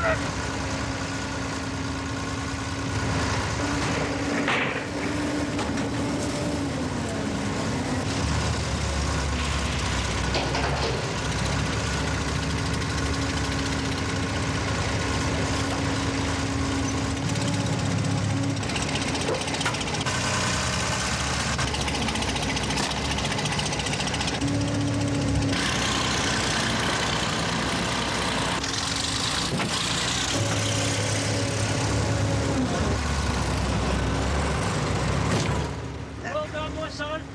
Ask you, Vernon. Over here. Stick him in there. No, not in there. Vernon. Hey, son. That's nice and cozy, isn't it? Vernon.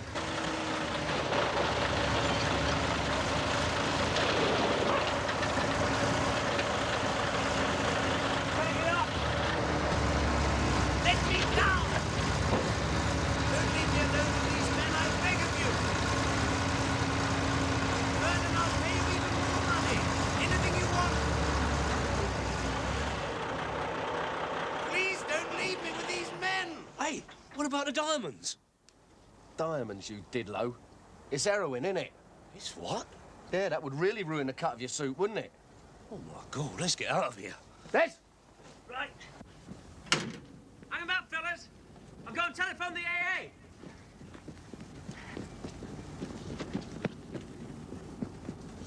Oi! Don't tell me. This is one of those grotty little cafes that actually serve fantastic food. And Richard Burton comes here at dawn for egg and chips, right? All in one, Vern. The geezer said he could only manage 110. So I said we'd leave it at that. Oh, in that case, I can only bung you a tenner. Sorry. Now, where have I heard that before?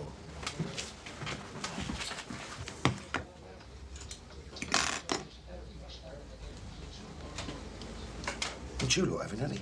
He only makes one of those a day, does George? What's these little black bits on the eggs here? Troubles? No, nothing nasty like that, Vern. It's burnt the fat. Come on, Vern. Back of the net. You don't mind if we move to another table, do you, Vern? Bon appetit.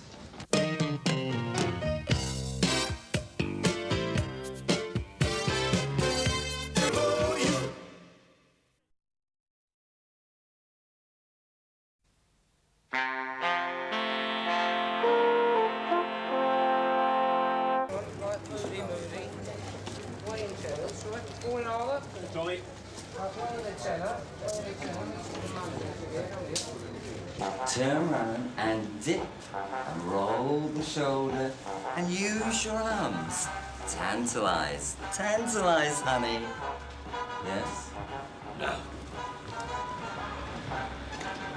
Turn that bloody thing off. Come on, love, let's do it. No, take them out one at a time. Yes, but what am I going to do with the... Max, Hello, Mr. Daly. BAT, please. Hey?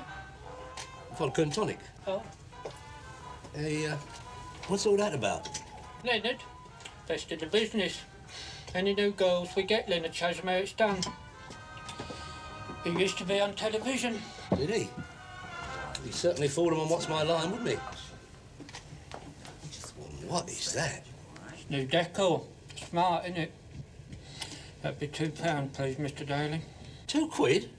No wonder you're having the place done out. Well, Mr. Simmons is here. I don't usually pay for drinks. Hello. If you're paying, I'll have one of these. Cheers. That'd be £3, please, Mr. Daly. You just here for the dress rehearsal? You're going to stay and watch the real thing, eh? I'm here on purely philanthropic grounds. Filling who? I am here on your behalf. I've come to see that you've settled in all right. Not to watch this unnatural behaviour. With inflated prices. You are here to check that I turned up or not, so you can get your whack off of Simmons. Listen, what about the other geezer? Oi. What? The other geezer, Simmons' regular bouncer. What's happening to him? He'll be up and about in a couple of weeks. Yeah, you're all right here till then. Up and about? You told me last night he'd been nicked. Oh, well, no, not really nicked. More sort of gashed. Gashed? That's Frank Downing. Frankie!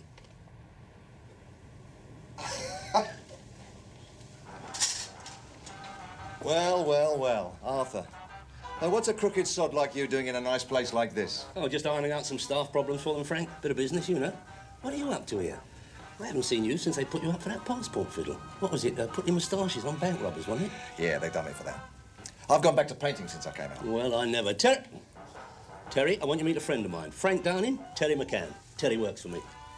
Yeah, it's all right. We met earlier. Terry's a minder. I'll rent him out, you know. Very useful, young Terry. I've heard that. You see? Top man in your field. World's most expensive lager in your hand. Endless display of bint under your nose. Not exactly blood, sweat and tears, is it? No, all right. I'll manage, yeah. But I want to see some money for it at the end of the night. Yeah, of course you do. I'll pop in later with some reddies. You can buy me a drink. Yeah. Won't let me forget that, will you? I'll tell you what. Couldn't paint a moustache on him, could you? Maybe he'd leave the country. Is that a full-time game, Frank? Painting tarts on walls? That's just for drinking money. I'm doing some of the real stuff these days. Oh, well, I might be able to help you there. A friend of mine wants his squash court re-emulsion. If you'd like to name your price, I'll have a word with him. Not house painting, Arthur. Pictures. Paintings. You know, you hang them on the wall and look at them. Oh, paintings. Like Rembrandt and all that lot. The old Velvet Hat Brigade. You got it, Arthur. Well, I never. How very tranquil. There can't be a living, can it, Frankie? I mean, you have to be dead before you make any real money at that game. Well, the ones I do, they usually are. If you know what I mean. Yeah. Genuine forgeries? Let's say in the style of. Forgery is not a word they use a lot. Frankie, would there be any room for an entrepreneur in this business? You know, someone with a bit of capital behind him, not short of a few quid? You serious?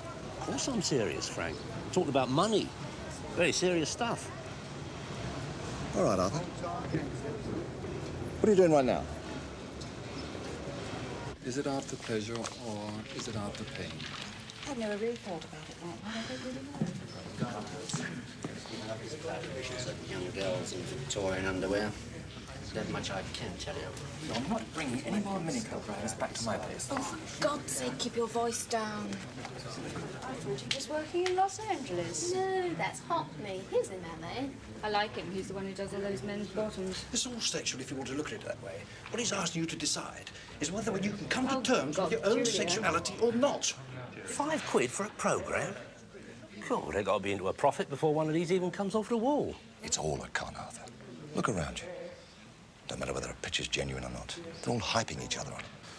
Art game's like any other business. It's all down to acquisition, investment, and pure greed. They want to be conned. They con each other, and they con themselves. Well, business is business, Frankie. I mean, that is what makes the world go round. That's the beauty of it. They make their own rules in this game. Come on, let's take a wander. I'll tell you about it. The point about art dealing is that it's all down to what they call provenance. Oh, yeah. That is, proving whether a picture's authentic or not. And the dealers call their own tune on that. It's their opinion that the punter goes on. And if they want a picture, they want to be convinced. Yeah, well, it's the same with motors, isn't it? Of course it is. In this game, it's a lot easier. But it's all down to signature. If you don't sign it, it's not fraud. Frank, what sort of money are we talking about? Depends on the painter. Anything from £500 to 500,000, if it's a good oil, a name they're looking for. We're talking about one of my genuines, one I could put a signature to. 5 or 6 grand. 5 or 6 grand, eh? Tell me more, Frank. 200, 5,500, 5,800, and 6. 6,200, 6,500. At £6,500 now, in advance on 6,500. Wouldn't do to get a nervous tick out of turn, would it? I'd have to rush out and flog the motor to pay for it. Doesn't work like that, Arthur. Huh? You've got to prove your reserve before you're allowed to bid. 2009 bid. And that geezer up there's tuned into what's going on like a laser beam. 200. Otherwise, you could have a couple of hoorays in there, bumping up the price for you. 4,800. At £4,800 now, in advance on 4,800.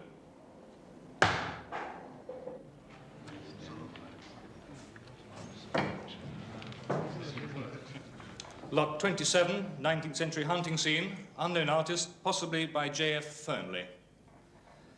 Bid me 2,005 for this. 2,005 I'm bid. 2,800 and 3,000. 3,002, 3,500. Who are they all, Frankie? I mean, they don't look like your common garden art lover, do they? Not exactly long hair and glasses. Dealers from all over the place. Paris, New York. And agents for private buyers. They don't like a lot of publicity in this game. 5,200. So nobody knows who's buying what for who. 5,500. Or why when you look at half of it. 5,800. I can tell you who one of them is right now. And Yeah. 6. Who's that? 6,200. Bald-headed geezer, gold rim specs, second row. 6,500. His name's Rory Quinn. Got a license to print money down in Fulham. He's a bookie. Advance on 6,500. I think I'll have to get down to some serious research into this game, Frankie. 6,000. I mean, if Quinn's got his nose in a trough, he's got to be favourite. Lot 27, 6,500. Mr. R. Quinn.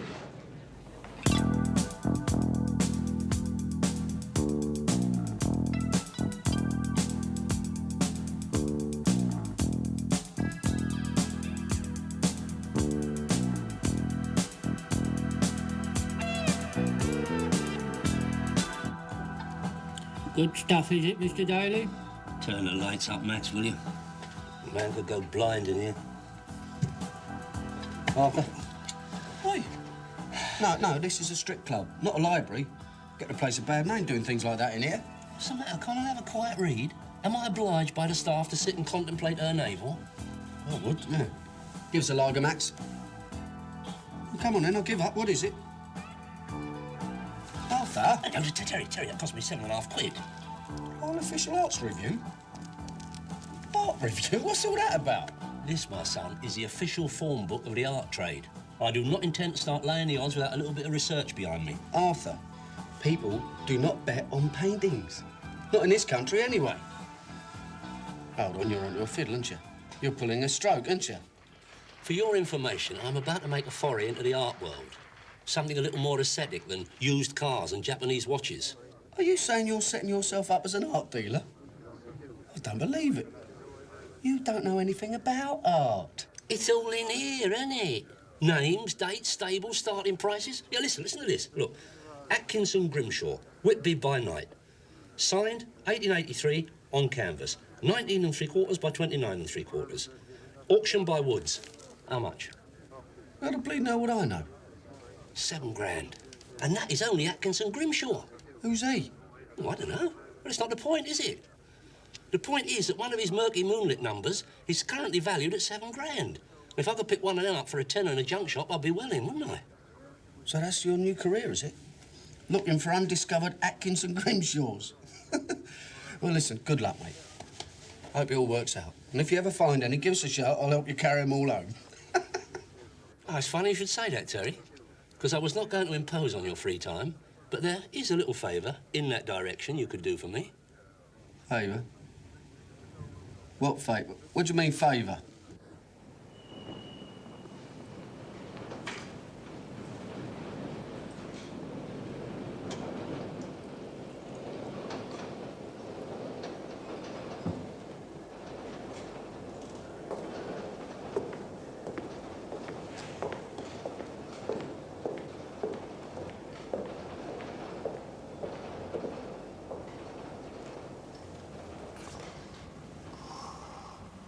It's 10 o'clock, Frank. I've brought you some coffee. Oh, yeah. Oh, that's nice.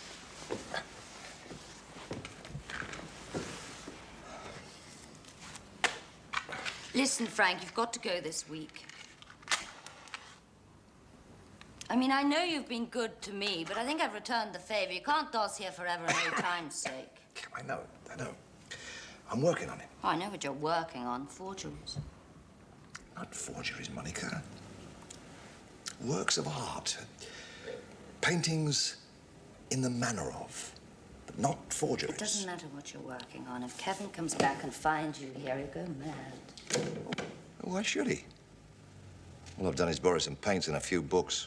I haven't strayed from the couch, have I? It wouldn't make any difference. You're here and I'm here. That's all he needs. I've told him about you. I've told him it's finished.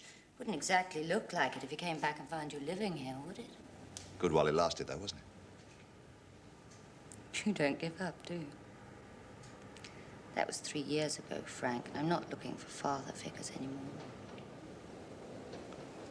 Why'd you let me stay this time? I didn't exactly twist your arm, did I? I know. I must be silly, mustn't I? But not that silly. And you've got to go as quick as you can. Please, Frank, don't make any trouble for me. Bonjour tout le monde. Ici France Inter. Bonjour tout le monde to you too.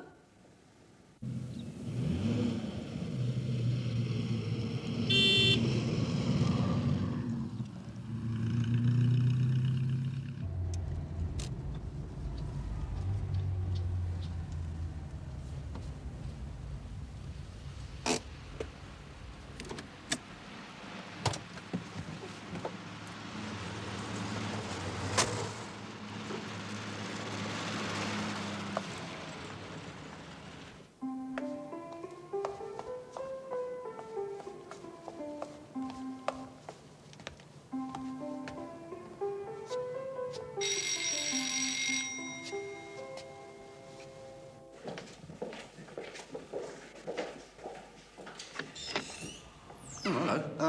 I was looking for Frank Downing. I was told he lives here. Sort of. What do you want him for? Well, a friend of mine's bought a painting and I've come to collect it. If he sort of lives here, is he sort of in or sort of out? It's all right, I've come to collect a painting, not his national insurance contributions. He's working. You better come in. Frank, there's someone here for you. Who is it? What does he want? It's me, Terry. I've come to get Arthur's picture. Oh, yeah. Hang about. Be with you in a minute.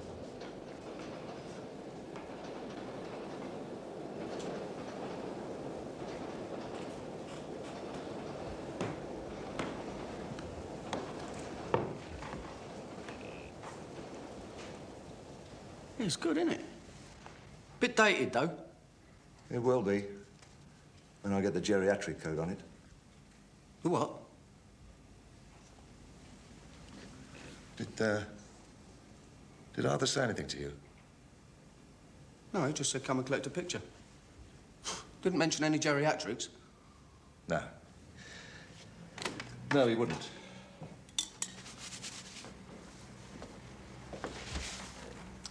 There you go. Right. Tell him I'll be in touch in a couple of days. A couple of days,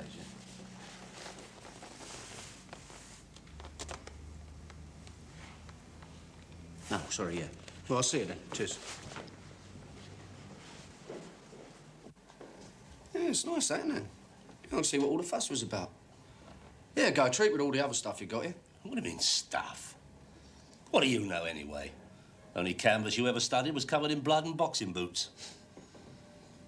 Oh, it's a very fine piece. Reflective. Mellow. Fake. What do you mean, fake? Does that look like a fake to you? Well, no. No, that don't, no. But you do. I beg your pardon? Oh, come on. You're no more an art collector than I am. Oh, no? What do you think all this stuff is? You're surrounded by very tasteful artifacts. This will blend in very nicely. Arthur, I was there, wasn't I? That little setup he's got, he can knock 'em out like ice lollies. What did Frank say? Well, didn't say anything, but I got eyes and a brain, haven't I? All right. Do you know what a geriatric coat is? Do what? You should do. You're holding one. Yeah, you see, it's the finish they put on to make 'em look old. Geriatric, get it cool, blimey. You should know about that, shouldn't you? Now, you see, it's varnish, bit of dust out the hoover, under the sun lamp for a couple of hours, and hey, presto, one old Victorian masterpiece, brand new. What you been doing? Watching Open Bloody University? O-level art forgery. Well, I'll be careful. What? That's how Jesse James got shot. He was a bandit and all, wasn't he? Up a bit. Left a bit.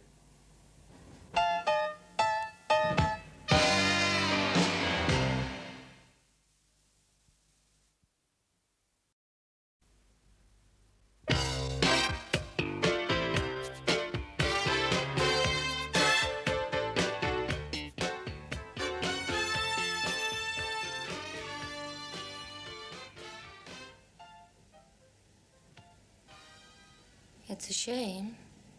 What is?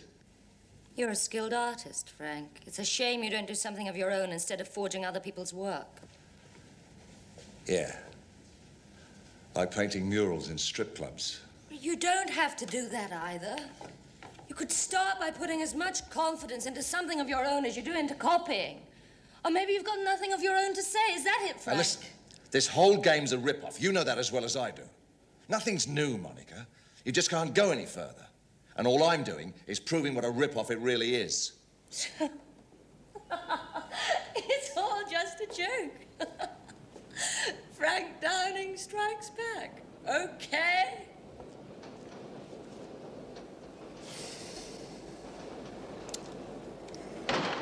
Les femmes sont toujours les femmes. Et merde pour la différence.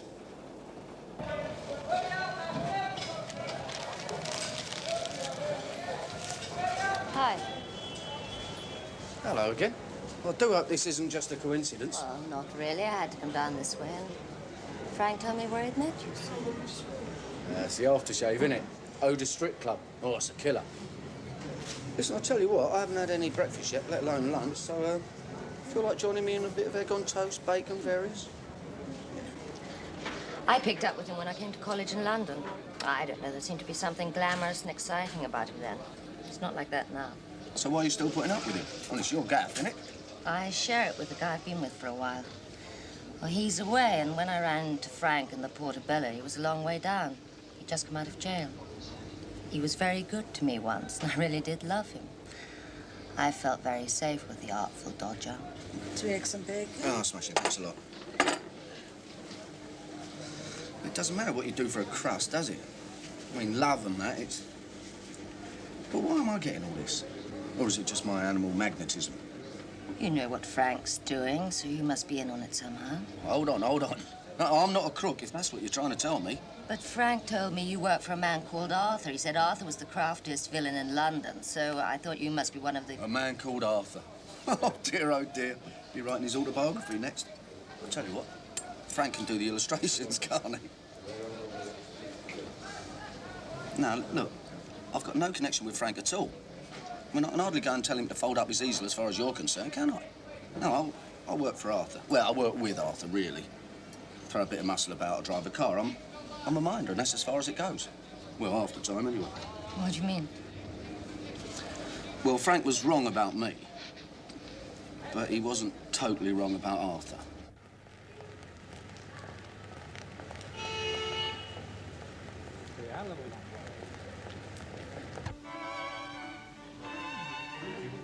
Of course, Delaunay is generally regarded as the inventor of Orphic cubism. I wouldn't say this was Orphic in the strictest sense of the term, but it does have that fusion with Fauvism that anticipates the pure abstract painters. Yeah. You in a business, then? Oh, yes, indeed. I picked that up at an auction in Paris last month. A little out of the mainstream these days, but I like it. Just the same concern with the emotional effect of color as, well, any of the Impressionists. Don't you think so? Oh, no, I'm no judge. No, that's why I've come to see you. Really? Well, if you could tell me what it is you're looking for, I'd be glad to advise you. Oh, no, I'm not buying. No, what I require is a professional evaluation of a recent acquisition of mine. I take it you mean a painting? Yeah, a painting, yeah. But more representational, you know, not like all this things you've got here, you know. More your horses, cows, chickens. Real painting, you know. A real painting? I see. Well, now, is it contemporary work? No, it's not contemporary. Definitely not contemporary. I mean, it's been in the family for years. I mean, I only came by it after a recent bereavement. God rest her soul. It was covered in dust when I got it. Well, I mean, she was out of the ark herself, so it can't be, can it? An heirloom, eh? Well, these things can sometimes be of value. Mr... Daly. Arthur Daly. I'm in the entrepreneurial line myself, you know, property, automobiles, manpower services, that sort of thing. Nothing as specialised as your game, which is why I've come to... Yes, of course. Well, perhaps if you could show me the painting itself, Mr. Daly, I might be able to express an opinion for you. No problem. No problem at all. I see you've got a problem, and I'd like to help, yeah? The only trouble is, it's the old eternal triangle, isn't it? I mean, if I had a word with Frank, it would just make things stickier. But what about Arthur? Maybe if I said something to him... Arthur? No, he's not too receptive to things like that. Not unless there's a few bob in it for him. No, whatever he and Frank are up to, they're up to it together, aren't they? Your best bet is just be straight with your geezer. Honesty is the best policy and all that. Unless you've got something to lie about, and you haven't, have you? No, I suppose you're right. It's just I've got myself into a silly situation, that's all. Well, thanks for talking to me. I hope you didn't mind. It's a pleasure. Mind how you go. Oh, listen. It'll work out. It always does.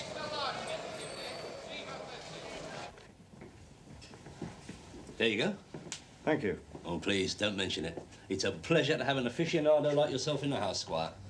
You see, the trouble with my game is, it's full of, how can I put it, riff-raff. You know what I mean? I mean, there really are times, when I cry out for a bit of equal company. Yes, I'm sure you do. So, what do you think, then? Interesting. Very interesting. I'd say early Victorian. Ah, there, that's just what I said. Handed down over the years, and then bunged up in the attic with a rocking horse and forgotten all about. I think I'd go so far as to say you had a heading here, you know. Eh? The artist, Mr. Daly. Oh. John Herring. Either him or his son. They were both painters. Pity it's not clearly signed, but no matter. They painted in the same style, and they're both sought after in the Victorian market. Herring Sr. actually did some work for the old biddy herself at one time. Oh, the Americans love him. Well, I never. A herring, eh? A genuine herring. What funny names they seem to have, don't they? Yes. Well, look. You've got initialing here, do you see? GBH? JFH, actually. John Frederick. Still doesn't help us as to father or son. Same style, same name. It's a guide to authentication, though. Is it? Mm. So what, you think it would be worth a couple of shillings, eh? 500 or 600, possibly. Well, I never. You might get a little more at an auction, of course, but that's an uncertain business without full authentication. If you are thinking of a sale, I'm sure my gallery would be prepared to make you an offer.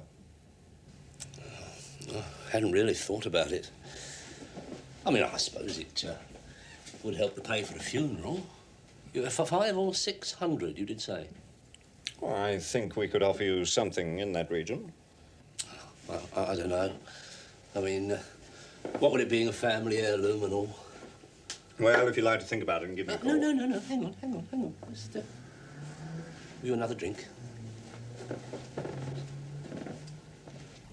Terry? Lager? Yeah, but yeah. No, I'll tell you what, I'll have a brandy, please. Why not? Large brandy. Large one? Nah, stick a bit of ice in it. I'll put it in an egg cup if you really want to impress him.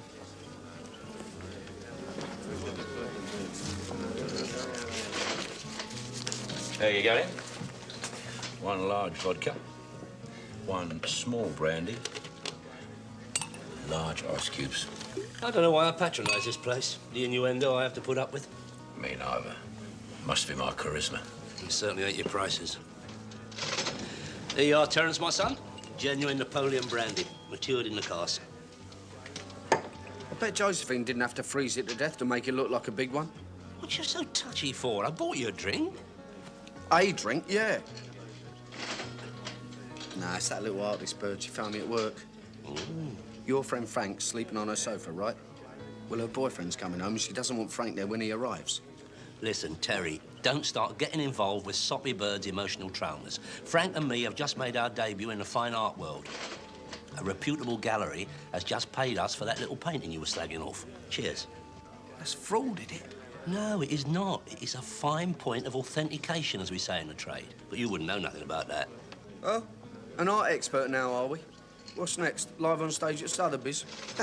Well, you can sit there in idleness and mock, my son. I've got business to attend to. Ars longa, Rita brevis. You remember that, Terence. Jerry, Peter, listen. Something rather interesting has just come up. Wow, I bought a painting from some Jack-the-Lad figure who came in off the street. A fake, but the quality is extraordinary. I'd be very curious as to where it came from. I mean, if he's got an artist working for him, I'd like to meet him. We could move this stuff by the crateful across the water. Yes, name's Daly, Arthur Daly. There you go, then. Went off all right, then? Like a charm. And this is only the beginning, Frankie. With your talent and my selling power, we could go into business. Not that sort of game, Arthur. I'm not that sort of bloke either. What's that supposed to mean? You're a forger, so keep forging. No, thanks. You get me a couple of grand for the big one, and I'm off somewhere warm and sunny for a bit. Look, you do a dozen of them racehorse numbers, you can retire to Torquay. That's warm and sunny. I told you, Arthur, it's not that sort of game. You do a couple, slip them onto the market, and leave it. Change your style. I got to get out anyway. I'm tired of dotting around in this town. Oh, dear. That young bint of yours, is it? Not mine, Arthur. Not anymore, anyway. Her geezer's coming back any time now, so I got to get out. Sooner you flog this one, sooner I'm off. Where are you going to go? I don't know. Morocco, maybe? I can live like a lord's bastard down there on a couple of grand. Morocco? That's full of Arabs, isn't it? Standing around in their nightshirts getting dysentery. But why don't you hang about here and earn a few quid with me? Don't worry about me, Arthur. Look, you want to get Quint to go for that painting, that's fine. Otherwise, I'll knock it out in Brighton. No, don't talk like that. I'm seeing him today, aren't I? Makes you so sure he's going to want it. I've checked up on him. He is mad about pictures of Gigi's. He's got them everywhere. You'll love it. You ever been to Morocco, Arthur? No, what? On my stomach?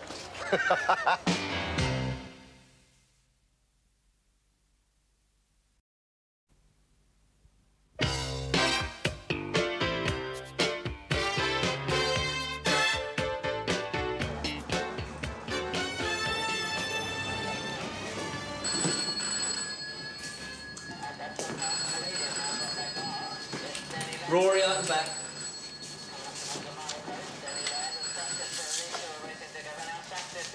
Everyone sit. Tell him Arthur's here, will you? Mr. Daly to you, son.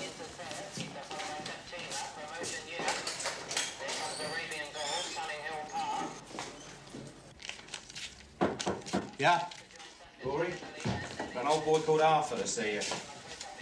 There we are, Squire. Good luck. See you next year. Rory, my old son. How are you? Still printing money, I see? Yeah, I can't grumble, Arthur. Added a couple of shops to the chain since I saw you last. How's yourself? Oh, not bad, not bad. Can we talk? Give us a moment, would you, Joe? Yeah, sure. Sit down, Arthur. What's on your mind? Well, the thing is, Rory, I've been branching out a bit lately. You know, wider spectrum of business interests. Oh, yeah. Yours was a bit of a dabbler, Arthur. What's it this time? Second-hand light bulbs? No, nothing like that, Rory. No, strictly upmarket this time.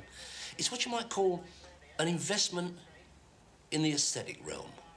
Works of art. And when this particular piece came up, you sprang to mind immediately. Did I now? Why was that? Well, bit delicate, Rory. Bit delicate. I mean, normally, I would have utilised my affiliation with a gallery that I've been dealing with. But this one is not for the open market, if you get my drift. More for your private collector, you know, someone like yourself. You mean it's nicked? Yeah, well, not to put too fine a point on it, yeah. What is it? That is the beauty of it, Rory. Right up your street. Winner of the 1821 St. Ledger. It is a masterpiece. It makes you want to reach out and give it a sugar lump. You're telling me you got a John Herring? There you are. One connoisseur to another. How did you guess? I guess it ain't in it, Arthur. He painted 33 St. Ledger winners. I got 2 of them myself. Oh, Rory, I don't know what to say. I mean, you only won, you got the treble up. I mean, for your eyes only, but that is a whole frisson of collecting, isn't it? But you only need 30 and you've got a complete set. Where'd you get this little item from, Arthur? Paintings don't fall off the back of lorries. No. As I understand, it was a furniture removals van. You know, one of them firms that pops in while you're in Barbados. Oh, no, come back on it, stand on me. And they are anxious to make a sale. All you have to do is give it a nod. What'd you say? All right, bring it round. If it's what you say it is, we'll talk money. My pleasure, Rory, my pleasure. All right this evening?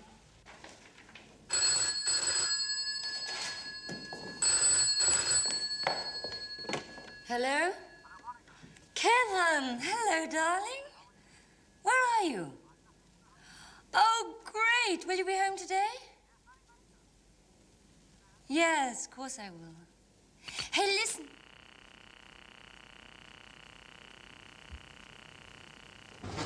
Over here in Sood's corner, darling, please.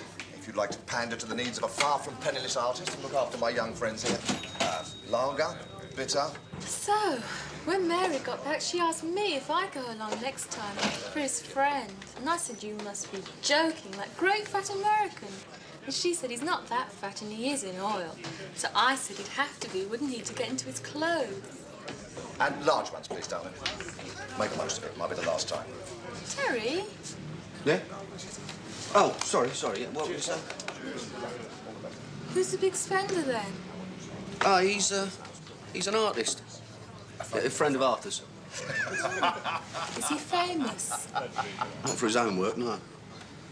Look, don't worry about it. Now, what were you talking about? I can't remember now. Well, I suppose conversation's not your greatest asset, is it? Thanks very much. No, well, I'm no great talker myself when you get down to it.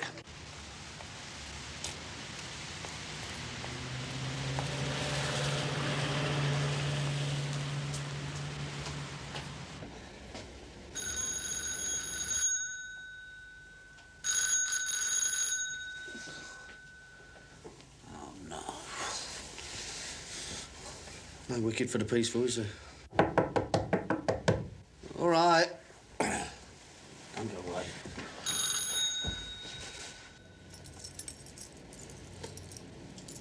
All right. Come on, Benny. I might have known it was you. What do you want? Would you want? Is that any way to address your guide and mentor, Terence? Hey, I didn't get you out of the bath, did I? No, not out of bath. Listen, I'm a bit busy as it happens, so do you want to come back later? Well, no, I'm here now, aren't I? What do you mean, busy? Well, it's, What you doing? Come on, Terry, I've got to be at work. Oh, hello. Sorry. At this hour and in daylight. Have you got no sense of propriety? Haven't put licensing hours on it yet, have they? Anyway, what's it to you? Well, if this is how the underemployed spend their time, I'm not surprised it's all going down the drain. I shouldn't think you've got the strength to do an honest day's work left, have you? You'd know about an honest day's work, wouldn't you? I've seen her before, haven't I? Well, most of her, yeah. She works down the club. Anyway, I've got a job for you. If you can tear yourself away from your rampant sex life to worry about little things like paying the rent. Yeah, all right, what is it then? I suppose it's not getting your mate Picasso off the floor from the Dolphin, is it? No, eh? What, Frank? What about him? Well, I saw him there this afternoon. Well squandered. Oh, that is lovely, isn't it? That's all I need for a workforce. Stripper's gigolo and a drunken superannuated beatnik. Where is he now? Well, I'm not his minder. Why should I care? Because I have set up a deal with Rory Quinn. We've got to take Frank's picture round to Quinn's gaff this evening. Oh, have we? Yeah. So that's the job, is it? Saving your neck from Quinn while you stitch him up? Nah, leave me out. I think I'll go back to bed. No, it's not like that, Terry. Look, it's just a question of delivery and collection. Deliver the picture, collect the cash. You heard what she said. She's got to go back to work. I mean, look. What is 5 minutes unbridled lust against 20 notes in your pocket? Be sensible. All right, I'll be sensible. Good boy. 50. Do what? For riding round for a couple of hours in my car? Don't be silly. No. All right. 50. 25 up front. Oh, God. You'll pauperise me. I doubt that very much, Arthur. Thank you. Well, I better get some gear on, hadn't I? Please do. Oh, it's going to take a few minutes, like, so, well, you might as well wait in the car. No, I'm fine here, I'm fine. No, you'd be better off in the car. No, I'm really. all right. I'll have a cigar. No, I hate you smoking in the flat. Well, I'll make a cup of coffee. Yeah, have a lager. No, Terry. drink that in the car, it's No, nice. Terry. Plaisir, mon vieux.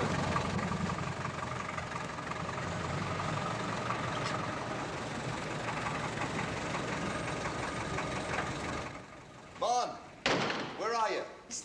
Alex, sweetheart. Come and have a drink. Frank's in the money again. Yeah, I can see that. Going well, Frank. Don't stop that. Now listen, I've been thinking. I've got a real wedge coming today. This is nothing. Why don't we just take off somewhere? Just you and me. We did it before. Listen to me, Frank, will you? You've got to go now. Kevin's just phoned. He could be back any time. Je m'en fous de ton Kevin. Je m'en fiche de ton Kevin. I'm talking about us. We can go to Spain, Morocco, Turkey. Get it into your brain, will you, Frank? It is finished. I was stupid to let you come here in the first place. Now, for God's sake, just get your things and go. Listen, I've just had an offer for that painting. Guess How much? I don't care. I don't know and I don't care. You've got money, you've got friends, so just leave me alone. I don't want you. I don't even like you anymore. Can't you see that, you stupid, selfish old man?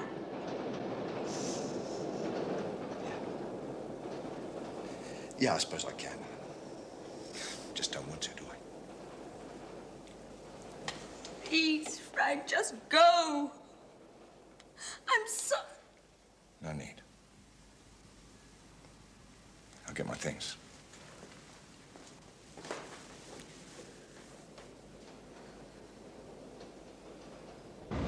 You're sulking, aren't you? Because of that bird, eh? Tell you what, I reckon you're jealous. Ah, don't talk ridiculous. Just bear in mind I am not your tart's taxi service, eh? She had to get to work, didn't she? And you wanted me on the job, didn't you? Or off it, depending how you look at it.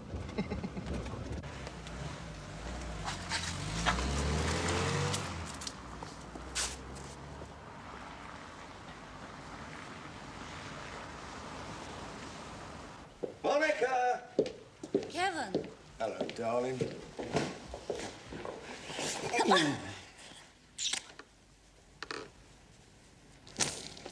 Don't worry. I'm on my way out. It's all right, Kevin. Frank's just been staying here for a few days. Oh, really? For old time's sake, I suppose. Look, I just told you, don't worry about it. I've just been doing a bit of work, that's all. And now I'm leaving. Yeah, so I see. What's up? Have I come back here 10 minutes too early, or is there a queue round here I'm supposed to join? Look, take it easy. Piss off, Grandad. You've had your turn. No, Frank!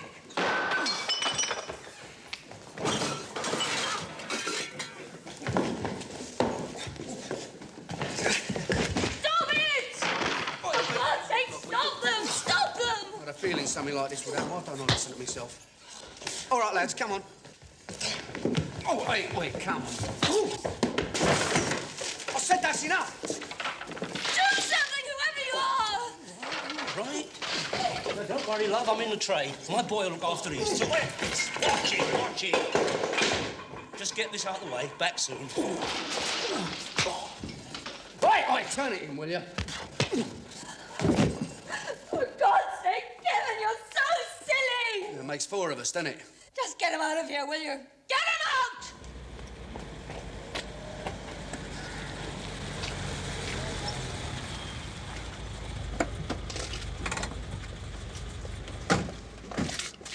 Well, Mr. Daly, another of Grandma's dusty heirlooms. Eh? What's this? What are you doing here? Much the same as you, except that Mr. Downing has accepted my offer for his work rather than yours. Do what? He's really very good, you know. I've already covered my investment on the last one, and this one sounds even better. Yeah, get your feet hands Look, do you mind if I... Terry, I'm being robbed! Ah, Mr. Downing. Yeah, you get in a car. You're enough trouble as it is. All right, come on, what's all this about, then? I have an arrangement with Mr. Downing over that picture. No, I think you'll find it's first come, first served. You see, Mr. Downing had a prior arrangement with us. So let's not make it unpleasant, shall we? No, quite right. Let's not make it unpleasant, eh?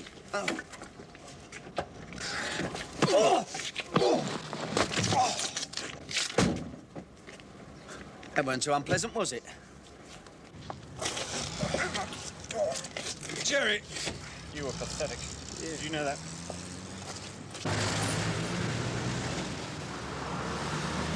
I'm mortified, Frankie. I truly am.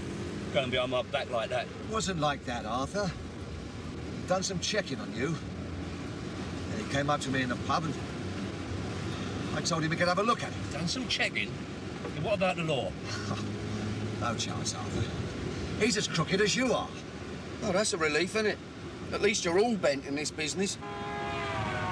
How about Quinn, Arthur? Is it game? Oh, no trouble. We'll drop you off at Terry's place and we'll go on round and do the business. Excuse me, do I have a say in this? I do live there, you know. For goodness sake, Terry, be a little charitable. You've just given a man a mild pounding. Least you can do is offer him somewhere to recover his wits.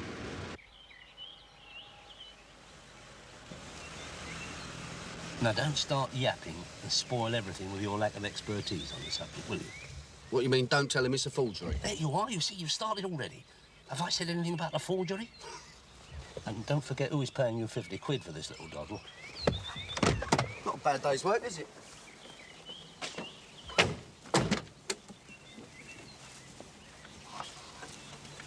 careful, careful. All right. Oi, what date was this supposed to be painted? Look, never mind about the date, just bring it in. Arthur, I think you better have a look at this. Look, you worry about the fly-by-night strippers, I'll worry about the picture business. Shut up. All right. There you are. I mean, it looks so at home, doesn't it? I mean, that could have been painted for you, Rory. Of course, it's not Orphic in the strict sense of the term, but, I mean, it's got a confusion of energetic emotions, and it predates it from the other lot. That was half the reason I thought of you when I first saw it. Rory will appreciate the tonal qualities of this work, I said to myself. And that was without being aware of your fondness for the equine subject matter. That's why he's so sought after in America. They cannot get enough of him over there. They're very fond of horses over there, aren't they? You know, the Wild West, all that sort of stuff. Bandit country, innit? No, I like it. I like it very much. Well, at 5, that's got to be a bargain, Rory. I mean, Christie's knocked one out about 12 months ago for 5.8. Well, you reckon with what? Inflation and all that. You're looking at 8 grand's worth of light and shade hanging on the wall. All right, Arthur. Done. Just hang on here a minute. Yeah, of course.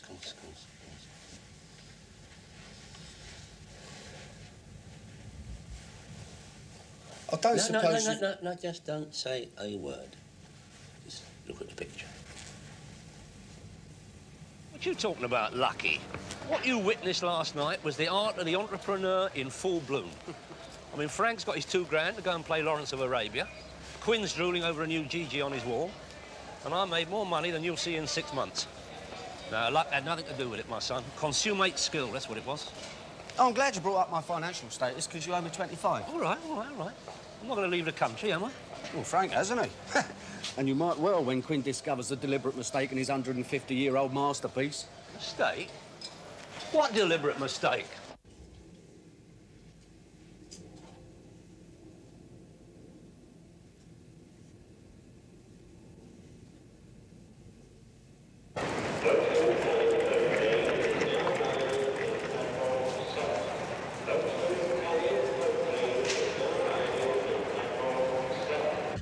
Don't keep on, it's done, innit? Yeah, but why didn't you say something? Instead of just standing there, you let me walk right into it. Couldn't, could I? You kept telling me to keep quiet. That is beside the point. You're supposed to be looking after my interests. I mean, what am I going to do? He'll tear me to bits when he finds out. You'll just have to give him the money back, won't you? Eh?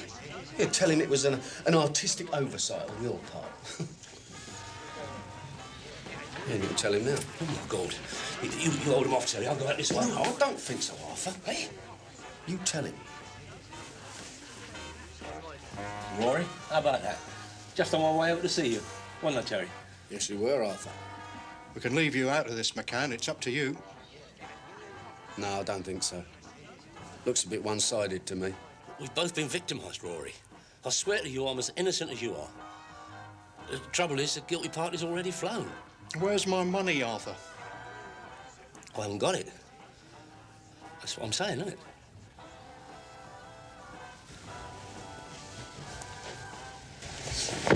Terry!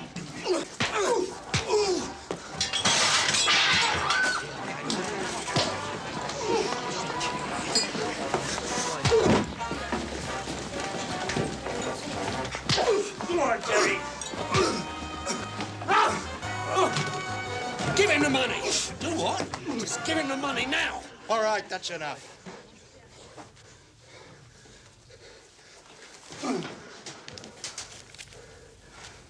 You might find that's a bit light, Rory. But Arthur will split the difference with you. Won't you, Arthur? Oh, yeah. It's only fair, isn't it? Very fair-minded, my Terry. See, the other fella is abroad at the moment, so you're both going to have to put it down to artistic licence, aren't you? I mean, it's not a bad picture. No. Even with the Timex. Yeah, all right, I'll buy that. You're a useful fellow, McCann. Any time you feel you're wasted on that tow rag, just let us know, eh? I might just do that.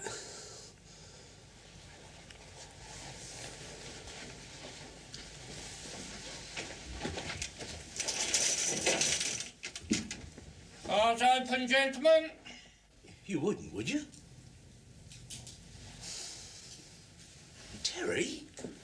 partners. We're a team. I mean, think of all I've done for you. Flat, car, regular employment, no worries, shoulder to lean on when you want it. I mean, think about it. Do you know what I think? What? I think you're like the Mona Lisa. Eh?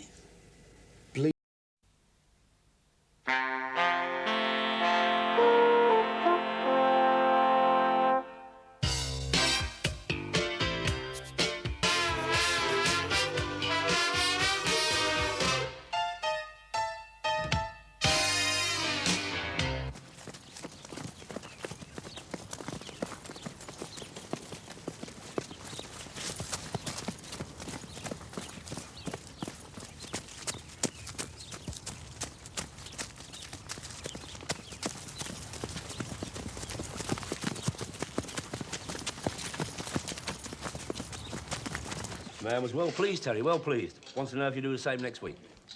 Well, for that, I had to have 3 fights in that Kazi disco. Had all my ribs kicked in one of them. Right, those are the natural risks of your chosen profession, my son. Oh. You wouldn't be getting blows in your vulnerable regions if you kept in shape a bit more. I mean, when did you last have a workout in the gym? About a week ago. There you are, you see? That is just what I'm talking about. I mean, for a geezer in your line of work, that is not a good thing. Tell him, Dave. That is not a good thing. See, man knows. Now ask yourself, what is your only asset? I can still pull a bird. That is a good thing. Yeah. Your body, Terry, your body. Look after that, and it will look after you. And you, Arthur. And you. There's no need to take that attitude, Terry. It is true, I am a businessman, and you are a kind of investment, but I am also your friend and provider. Don't forget that little item. Yeah, you're a million to remind me if I do, aren't you? Now, all I'm saying is you only take out of life what you put into it, plus a little extra if you can find a few mugs. I wish everyone had your sense of humanity, Arthur. Remember, Terry, your body is a temple, and that, as such, shouldn't be defiled. Filling it with that poison doesn't help it either. He does go on, doesn't he? Yeah, well, I'm going before they start a collection. See what you mean, Arthur.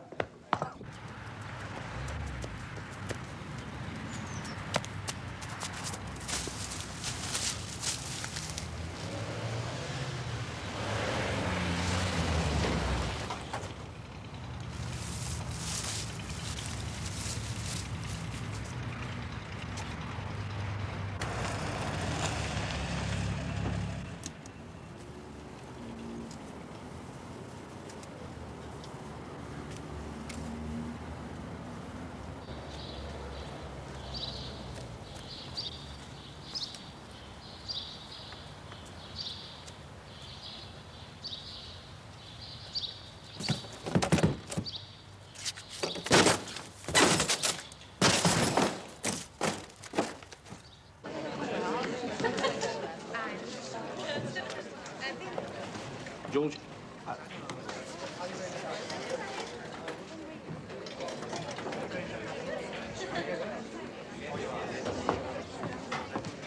Hello, Arthur. What you up to these days? Don't thank me till you've tried it on. Large vodka Simla.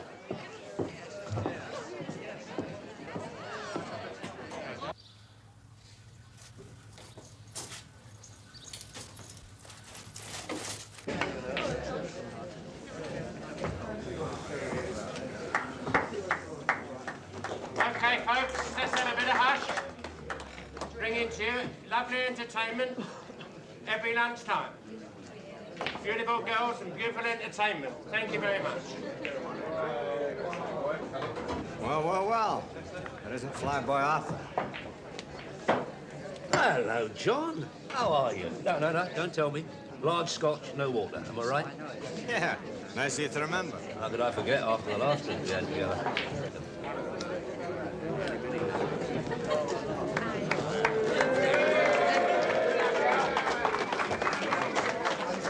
Well, how's your noble profession? You still at it with the local rag? Yeah, still at it.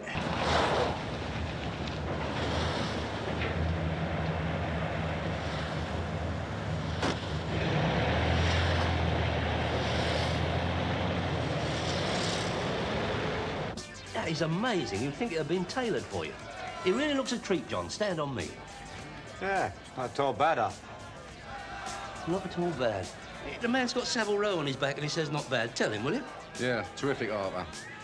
And at 40 sols a go, that is a steal. 40 quid? Oh, it's a nice jacket, Arthur. Did I say 40 to you? Sean, I wouldn't dream of it. What, earn out of a pal? But look, I'll tell you what. They stand me in 30 sols a lump. I'll let you have it for 35. I don't know. It's... Oh, go on then. Have it at cost price. Buy me a large vodka. I can't say better than that, can I?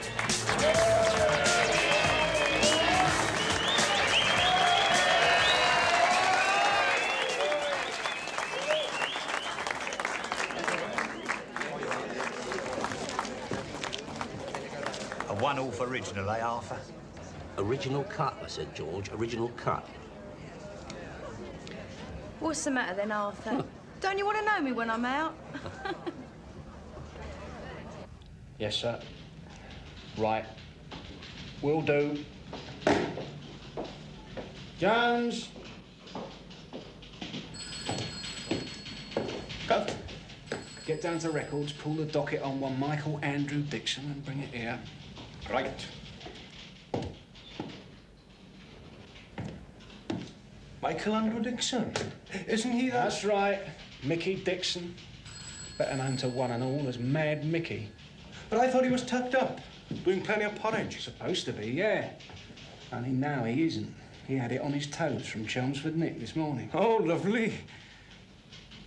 The press will have a field day.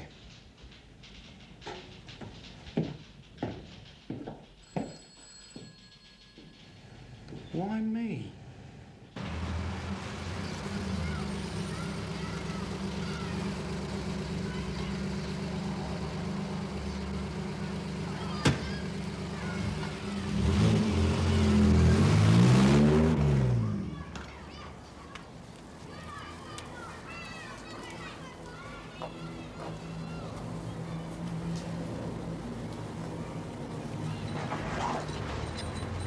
Hello, Deb. What? Mickey! Bet you didn't expect to see me, eh? What you doing here? Just made one from the neck, ain't I? No. I was hoping you still lived here. Do you mind if I come in?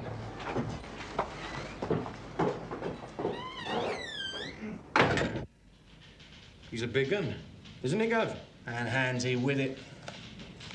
He only started off with a 5, you know. Then added another 15 in various lumps for battering screws and a boo. He ended up with an indefinite on Her Majesty's. Nice geezer. Knew him pretty well, didn't you? Yeah, as wicked as some would have it. Bit simple, really. Always getting used by faces to do their hammering for them. Still, as a dot on the card, he won't want to come quietly. If we try and feel his collar. Well, that's for sure. Tell you what, get onto the net, get the details on his letter sheet and who's visited. Well, it'll give us somewhere to look for starters. Listen, I know I've sprung it on you a bit, but... A bit? For goodness sake, Mickey, every bleeding cop in England will be out looking for you. I'm sorry, Deb. I didn't know where else to go. It's hard to know who you can trust on the out these days from what I can make out. Grass is knee-deep, isn't it? Oh, Mickey. Look, all I want's a place to flop for a few days until I get things sorted out, eh? Oh, Mickey. I'll go. I wouldn't want to get you into any sort of... No, hang on. I just need time to adjust. You hungry? Starving. Egg and bacon? Terrific. Had it away? Mickey? In Chelmsford this morning. Knew him quite well, didn't you? Well, years ago when we were both fighting, yeah. So you haven't been in touch with him since he's been away? Come on, Mr. Chisholm, you know as well as I do. I wrote to him a couple of times, even went to visit him. That was 5 or 6 years ago. Word of advice, Terry. He'll be looking for somewhere to hole up. Don't let me find him at your flat, because the facilities for training just aren't the same in the Nick. You take my meaning.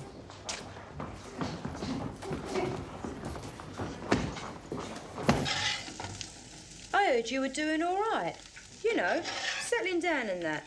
No, well, they kept putting me on a promise, didn't they? Promise? Yeah, about the release date, you know. Well, I stood it, didn't I? Last couple of years. Didn't give no ag. It's all bollocks, Deb. It didn't do no good. It was just a wind-up. Bastards. I ain't going back until I've got a definite and reasonable release date, Deb. I ain't. I'll kill anybody who tries to make me. That ain't very clever, is it, Mickey? I mean, there's hundreds of them out there, thousands. Copper's army, God knows who. Well, you can't kill them all. And you'll be an idiot even to think of hurting anyone in your position. And they'd definitely throw away the key. I've got this idea, haven't I, Deb? Geezer and the shovel give it me. What idea? Gonna make a protest, ain't I? Gonna write letters to the newspapers, telling them what liberties have been taken with me. Gonna demand a, inquiry like. Just like that? Well, I ain't the lunatic they make out, Deb. I've been Geezer told me the word, Represented. Misrepresented. Yeah, misrepresented in the papers and that. And you think, if you tell them that, they're going to be more sympathetic to you? Gotta try, ain't I, Deb? Gotta try.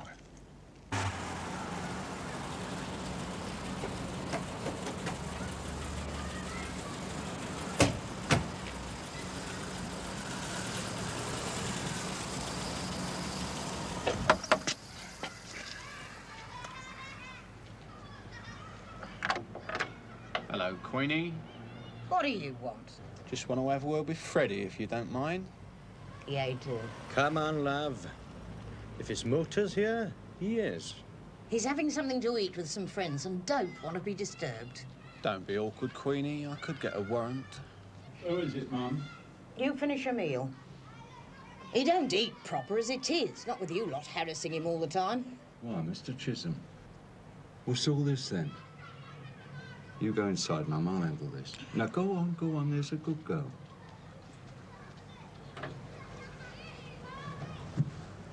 Some problem, is there? Friend of yours had it away from Chelmsford Nick this morning, Freddie. Mickey Dixon. It's possible he could have reached London by now. Oh, no, Mickey wouldn't come here. It'd upset my mum, and that'd upset me. Well, you won't mind if we take a look then, will you?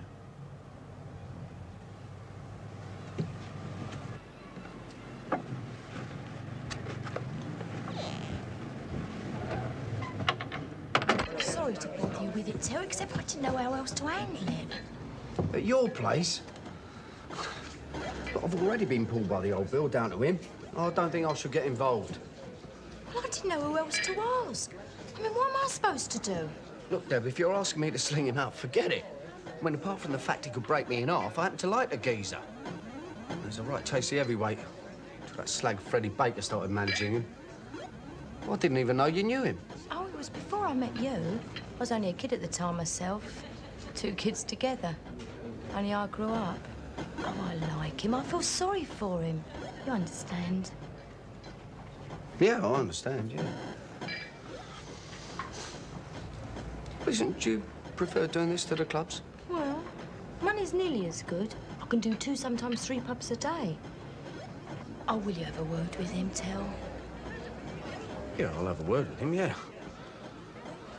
But I ain't gonna ask him to give himself up.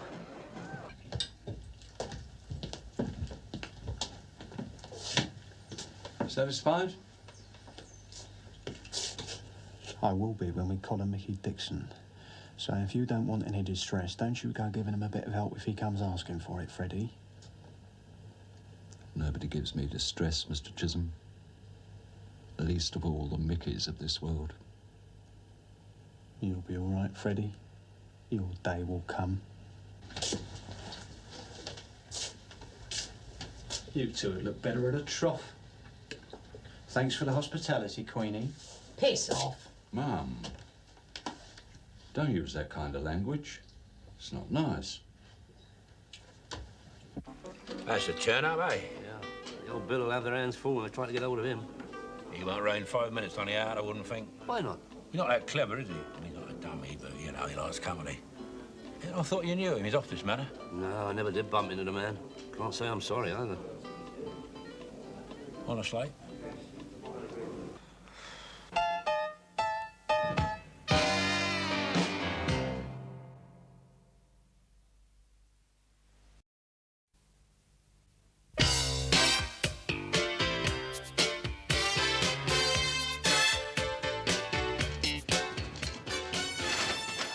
Give us a lager, Dave.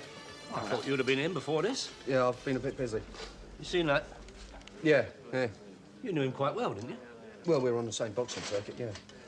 Listen, I've got to have a word with you. Can we go outside for a minute? Outside? Well, what's wrong with in here? Yeah, what's wrong with in here?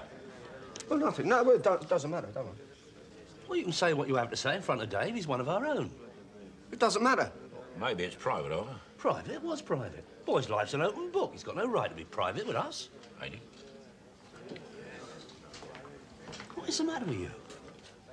What do you have to mention it for?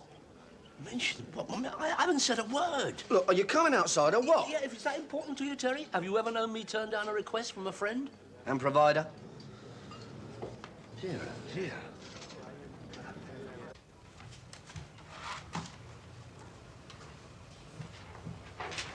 There you go. Oh, thanks, Deb. Appreciate it.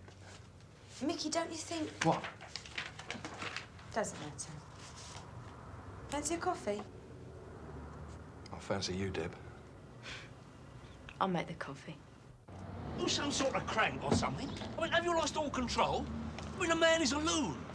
The police force of the entire country's searching for him. Probably the armed forces, too, I shouldn't I'm wonder. not harbouring him. Debbie is. Debbie? Is that bird of yours who does the... Yeah.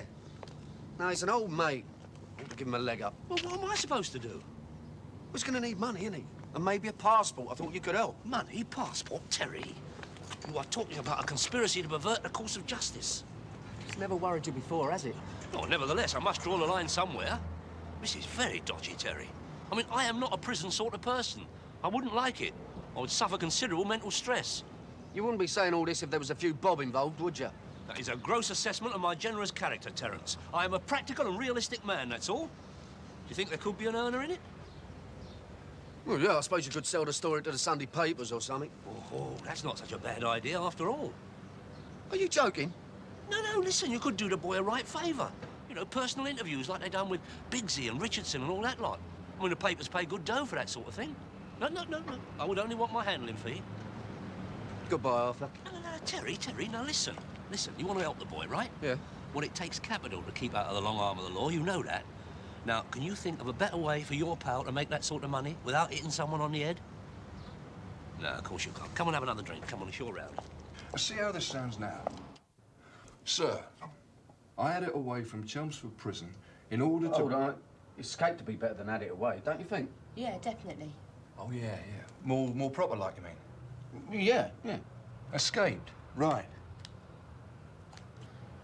Sir, I escaped from Chelmsford Prison in order to bring to the attention my diabolical situation.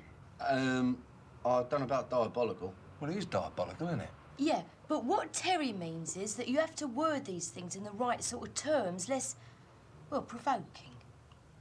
Yeah, sort of diplomatic, you know. Oh. Why not put unhappy situation? Yeah, that sounds about right, yeah. Right. I'm happy. Bring the attention my unhappy situation. Full stop. Yeah. To be honest with you, what I'm after is a possible date of release. Shall I underline that bit? No, I wouldn't, no. From the age of 10, because I've got no family, I've been locked away in some institution or other under this or that act, and I don't think it's fair, sir. I am not a sex maniac, nor a murderer, nor am I not a danger to the public like what they say. I've been more than punished for what I did. Yours sincerely, Mickey Dixon. Yeah, there's, those last two bits, they need something. Well, it just don't sound right to me.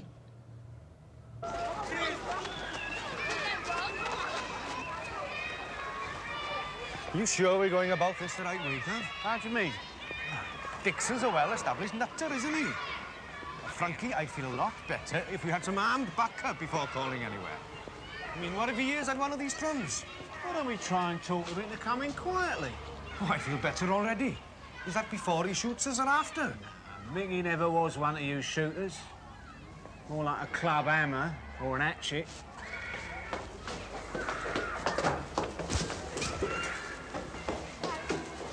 If he doesn't want to come quietly, we don't argue. We simply let him do a tosy.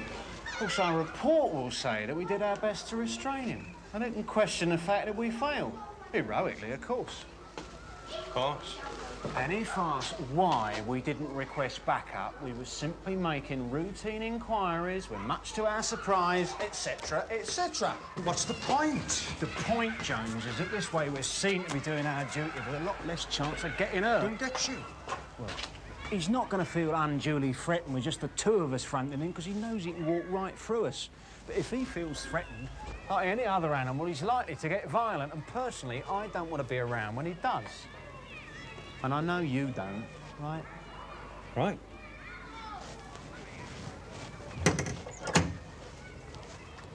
Heroics are for mugs and wallies.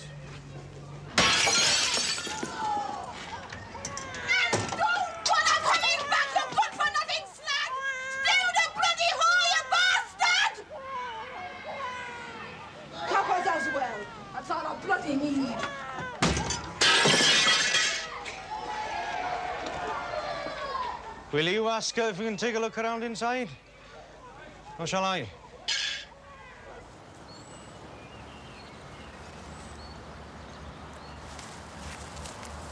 You took your bloody time, didn't you? Has your noble profession stagnated to such an extent that not even the word scoop can spur you to enthusiasm? For God's sake, Arthur, what the hell is all this? Shush. You can't be too careful. What sort of bloody no man's land is this to me? Can we not go to the pub for a wee drink? Too many years, John, too many years. If you're thirsty, stick your beak in there. Arthur, it's a drink I want, not a bath. Come on, let's walk. Jacket looks tasty. Oh, for God's sake, Arthur, what is this? Have you found Martin Borman camping in Shepherd's Bush Green or something? Pay a lot of money for a story like that, would they? The papers? You're not serious. Not Martin Borman, no, but another notorious criminal at large. For example, one Mickey Dixon. 58, 59, 60, 61, 62, 63, 64. Just having a workout. Postal letters. Yeah, up west. This should last us a couple of days. Well, maybe. Here, I was trying something when you were out. See what you think, eh?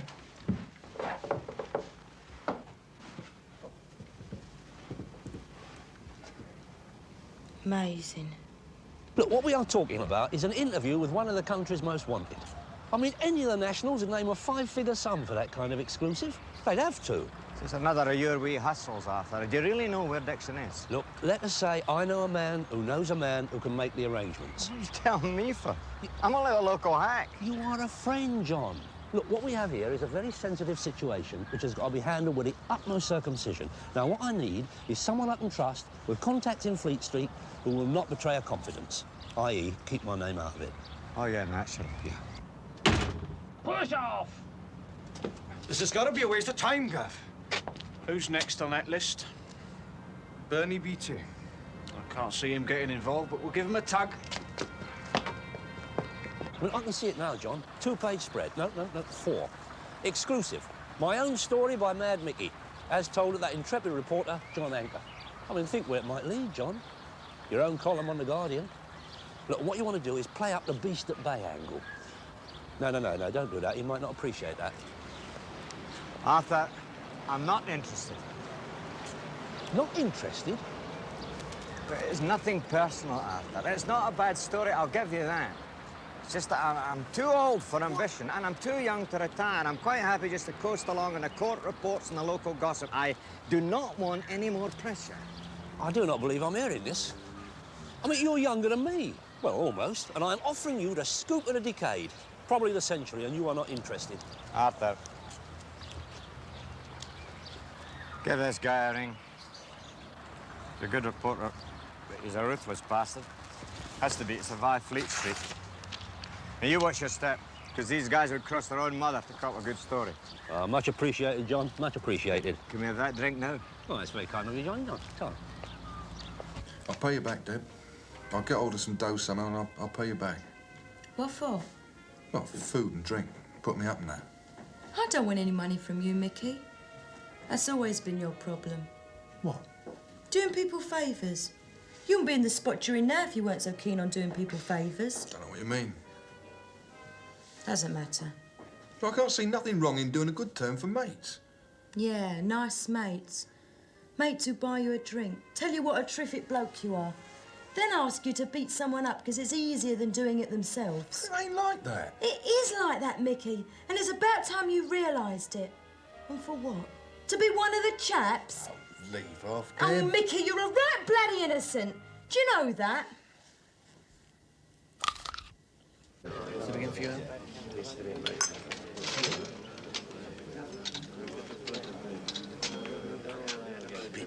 Keep it down. We don't want the whole world to know. I thought that's exactly what you're planning.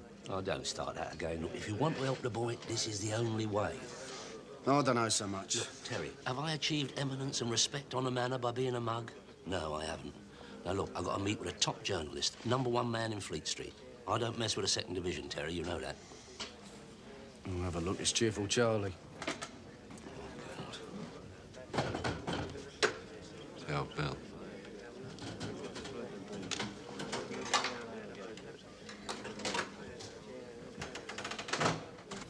Well, that's the way it goes. That's the news tonight. Good night.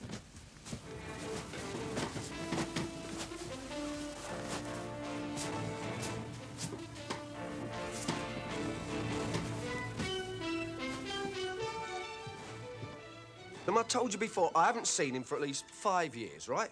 And I certainly haven't heard anything since I last saw you. Yeah, well, thing is, Terry, we have information now that a lorry driver dropped him off, quite near your place. Well, it is his manor, isn't it? It's only logical he should turn up there sometime or other, isn't it? Yeah, more than likely. Of course, I never knew the man personally. I believe he was quite tasty at the boxing game. Misdirected talent. Very sad, very sad. It'll be very sad for someone if he's not captured soon. This is true. Someone like that on the loose, not safe to walk the streets. Get you and your colleague another drink, Sarge. It's down to me, of course. Come on. Well, you're in such a generous mood, Dave. I'll have a large vodka and sunlight. Not that generous, are we? Don't worry, Terry. Don't worry, you ain't on a suspended. Look, they're just groping around. It's routine. No sweat. Hello, Arthur. Terry. Oh, hello, Freddie. How's it going? Wasn't it the old Bill I just saw making themselves busy? Yeah. Sad, isn't it? Even the filth don't want to talk to you. Yeah, it was, Freddie. Still buzzing around looking for Mickey, I suppose. Mickey? Oh, I thought you liked to read the papers, Arthur. Oh, that Mickey, Mad Mickey. Oh, yeah, I believe I did say something about... personally, I never knew the man. Didn't you used to manage him? Ruin him, you mean? That's right, Arthur. Well, let's hope they don't get any joy. The boy gets a little taste of freedom. Hey, Terry?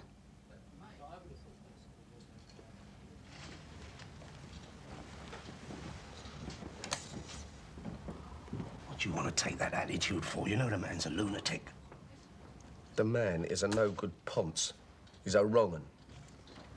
Now, guess another drink.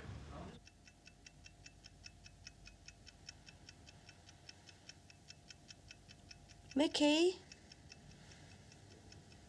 What? I hope everything works out all right. You know. Yeah. Thanks, Deb.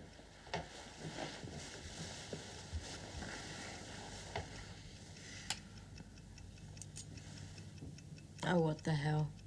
Come on.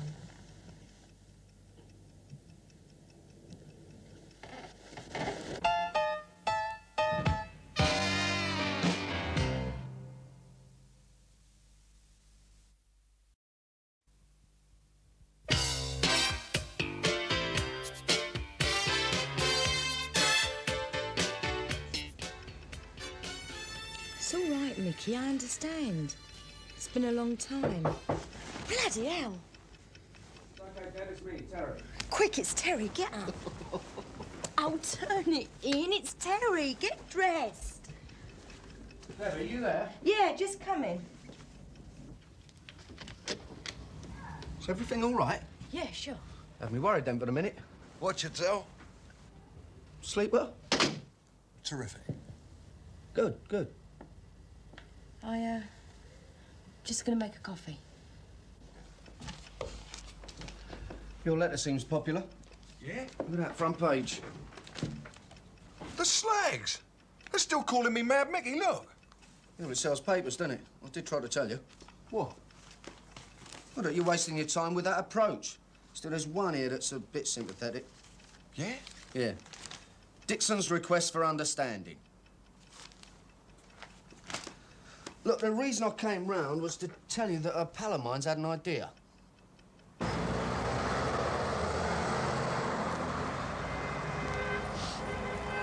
Now, let me get this right, Mr. Daly. Arthur, please, call me Arthur. OK, Arthur. You're saying, for a price, you can make contact with Dixon and arrange for me to interview him exclusively, right? In a nutshell, John. In a nutshell. And presumably you know the law on this sort of thing. Well, I'm not exactly conversant with a small print. I'm more acting like a middleman. I'm what you might call a bipartisan agent. Yeah, well, I was thinking more of the law as it affects me and my newspaper. Ah. What's he like, this pal of yours? Arthur? Well, he's sound enough. Does have this tendency to go over the top. Yeah, well over. He wouldn't get me nicked, would he? No, I wouldn't do that. Not on purpose, anyway. No, no. But the thing is, if he can organise it to both our advantage, well, it ain't a bad plan, is it? I mean, it's a great way of getting hold of some going-away money without getting involved in villainy. But, Mick, it's your decision. Yeah. Now, let's just say for the minute that I am interested and that I can get my editor interested. Now, there's a number of things we have to establish. That's forgetting the legal arguments for now. Oh, of course, John, of course. And the first is, and no disrespect intended, Arthur, but I don't know you from a bar of soap. Oh, Jimmy. Arthur. Oh, Tom. And we have hoax situations on the street every day. Hoax? Oh, no, I'm well respected, John. Very well respected. My word is my bond. Ask anyone. Yeah, I'm sure it is. But nevertheless, I have to make sure. I mean, after all, it was one of your noble calling who stuck me into you. Oh, but that is arranged for me to make contact with you. Man? Certainly. I mean, Johnny Anchor is one of your own. I mean, he'll vouch for my credentials. Now, I understand your caution, John, but stand on me, this is kosher. Yeah, I'm sure it is, Arthur, but my editor's a bit of a skeptic. Now, he's going to want proof that you know where Dixon is. That's without you actually telling us, if you take my meaning. Well, no, I don't quite... Well, I mean, if we actually know precisely where he is, we are then bound by law to inform the police. None of us want that now, do we? Definitely not. Definitely not. No, the body in question would not appreciate that at all. Yeah, but how are you going to interview him? Look, there's ways round these things, Arthur. I shouldn't have to tell you that. But first, we must establish for my editor that you do have access to Dixon. No problem. I'll get him to ring you. No, I'm afraid that won't do. Voice on the telephone could be anybody. But now, pictures, say of him holding today's newspaper or tomorrow's, now that would help. Or better yet, a video. Video? It's a good job Debbie ain't here. She'd go bleeding spare. Why, he's standing against the wall, and it could be anybody's flat. Where'd you get all this gear, anyway? Well, I hired it, didn't I? At considerable expense, I might say. Well, how do you want me to hold it, Arthur? Oh, sorry, Mr. Dixon. Just so as I can see it. Hold it up a bit, up a bit. Up. No, down. Well, that's it, there. Lovely. That's it. What about the sound? The what? The sound. I mean, if he's talking, presumably you want to hear it, don't Terry, you? please, look. Mr. Dixon and me have got to concentrate. This is highly technical equipment with which I am fully cognizant. Where's the microphone? Oh, there is the microphone. Oh. Is this supposed to be like this? Look, I know. I don't want our voices on the tape. Just a precautionary measure until I've worked out what they call in the moving business the proper frame-up. Well, what am I supposed to say? Well, you know, it's just... Action! Action? Oh, cut it. Cut what? Stop the thing. Well, what do you think? You talk to the man. What do you think? Well, it could be a goer. So far, I've checked his car registration, his home address, and his credit rating. His credit rating's a bit dicey, but then it would be with a character like Call Me Arthur.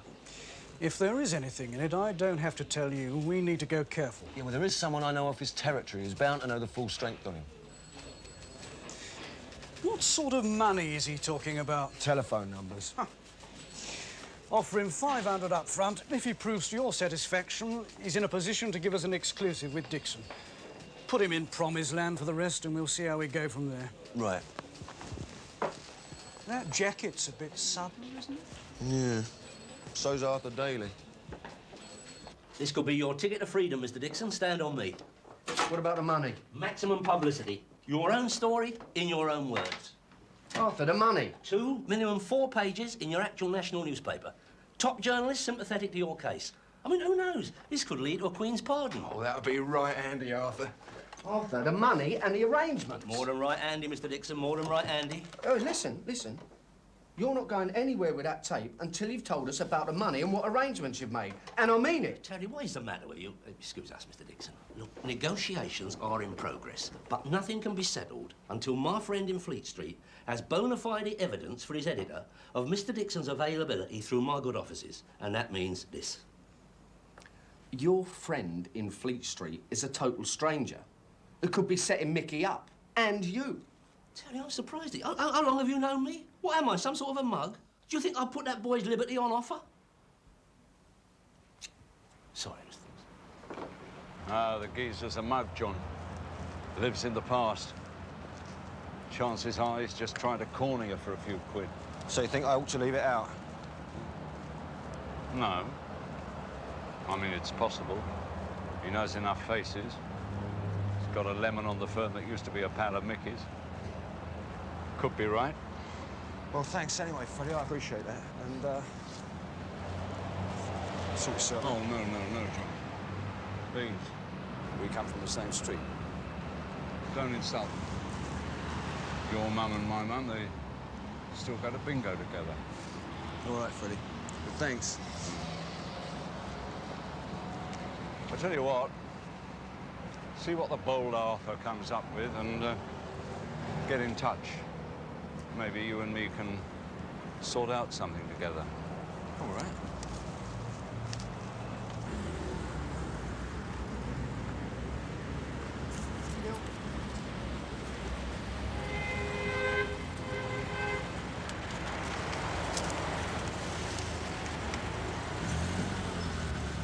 Yeah, well, it's like what I put in the letter, isn't it? It's all been a distortion of the facts. And I just want an opportunity to put my side of things for a change. Tell it like it is, you know. I've been treated very unfairly by the authorities. Been treated very unfairly by the authorities. And I'm not mad. And I don't want to spend the rest of my life dubbed up in prison and die there an old man without the chance. Well, that's all I've got to say for now. Is that all right? That's very good, Arthur. That's very good.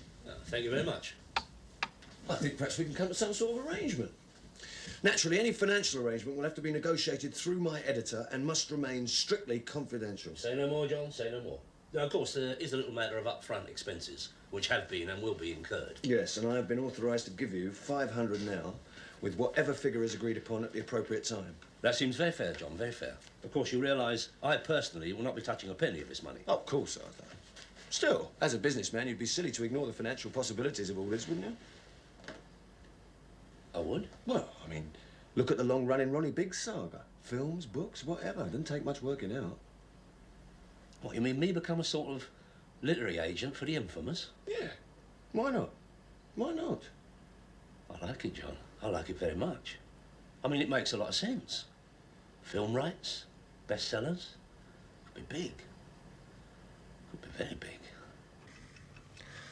You know, Deb, what with doing all that bird and that, I've never really had a regular girl like. You and I aren't so very different, Mickey.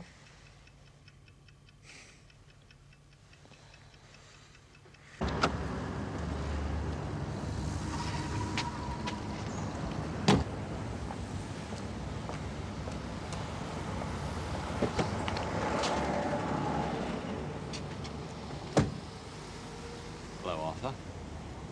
Hello, Freddie. I'm just going in for a... You going in? Bit early for me, Arthur. But, as a matter of fact, I've just come to have a little chat with you. Oh, what about? Nice motors, them Jags. Oh, yeah. I've got a nice grey one. I find the Merc is a more comfortable ride, personally. Come on. I'll give you a demonstration. Me know where Mickey Dixon is? You must be joking, Freddie. I don't even know the geezer. You know how I hate violence, Arthur. There's nothing more distressing than seeing a middle-aged man with his kneecaps nailed to the floor.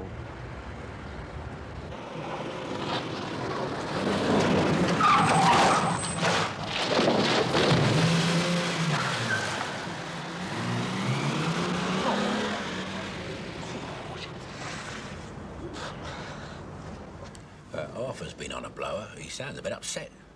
Upset? What about? He didn't say. He just asked me to tell you to hang on here till he arrives. Well, his motor's outside. Where is he? Well, wondered that myself, Terry. I wonder what he's up to now, then. Don't know why you didn't come to me in the first place, Mickey. You want a bit of help? Who better to ask? Yeah, well, I didn't want to give you any unnecessary egg, Freddie. I mean, I figured you'd be one of the first the old bill of pull. Anyway, don't worry about it. Arthur came to me and suggested I help sort things out for you. So you get your bits and pieces together and we'll be on our way. Don't listen to him, Mickey. Arthur wouldn't go to him. He's up to something. Birds, Mickey. What do they know? We go back a long time. Would I put you in it? That's all right, Debbie. I mean, Freddie's one of the chaps. Anyway, if Arthur says it's all right... Oh, you're a fool, Mickey. A bloody fool. I mean, the man's a lunatic. What else could I do? You didn't have to tell him where Mickey was. I was in danger of being crippled for life. Nails through the kneecaps, a wheelchair job. Cut down in my prime. You tell him, Dave.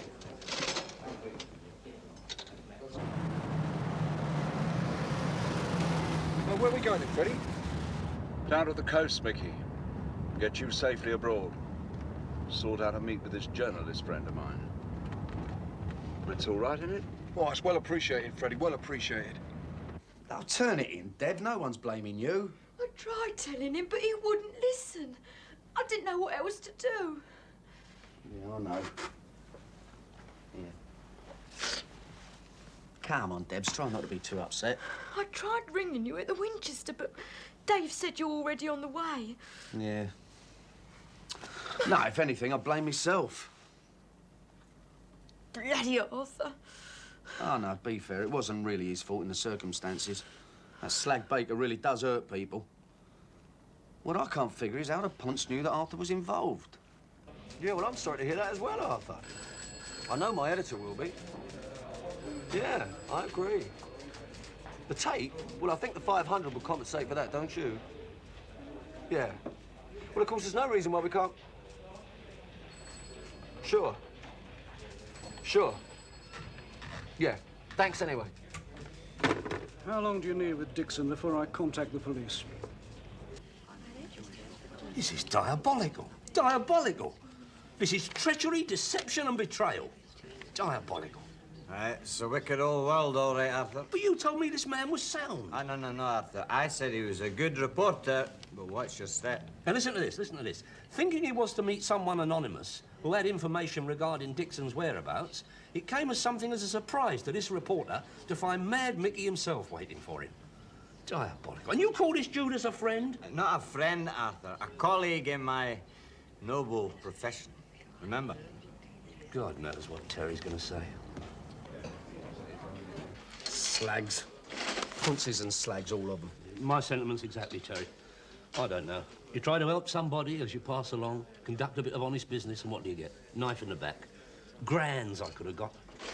All for Mickey, of course. Of course. Yeah, just leave it out, will you, Arthur? None of us came out of this too bright. Well, Mickey must be well sick. Oh, don't be too hard on yourself, Joel. Mickey'll know it ain't down to you. I'll tell you what. I'm going to claim that baker. No, that will be ill-advised, my son. Not at all clever. I mean, a minder with no kneecaps is a minder with no work. He's right, Till. If you thump Baker, there's dozens of hooligans he can call on to get you. Hello.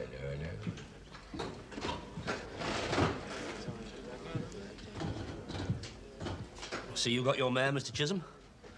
Very comforting to know the thin blue line is out there, efficient and vigilant as ever. He's got more rabbit than Watership Down.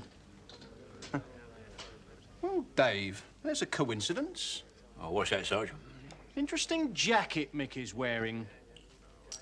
Oh, yeah. Yeah, that is a coincidence. Now, I wonder where he got hold of that. I don't know. It could be anywhere.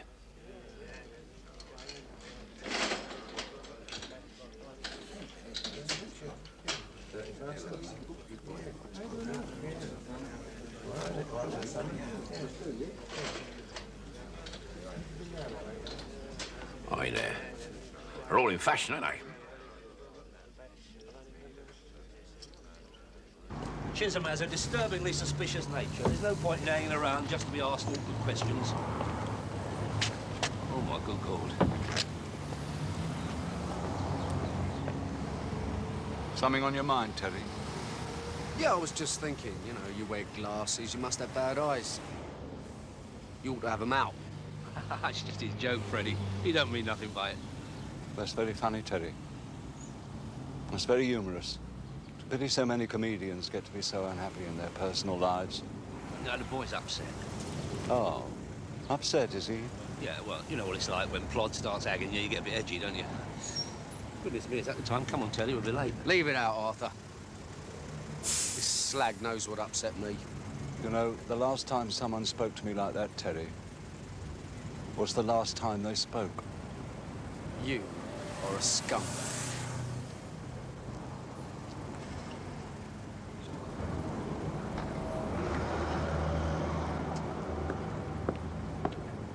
Well, well, this is a jolly little gathering. Some problem, is there? Oh, no. No problem, Mr. Chisholm. No problem at all. Seems to me, Jones, what we have here, if these gentlemen don't move on, is a clear case of obstruction of a public highway. Aye. Something like that, Gov. Oh, well, we wouldn't want to break the law, Mr. Chisholm. Would we, Terry?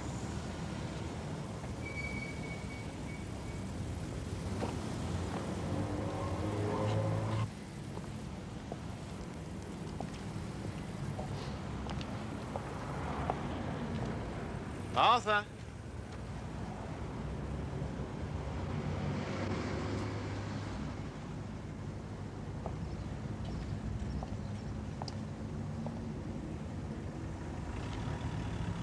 Don't worry, Arthur.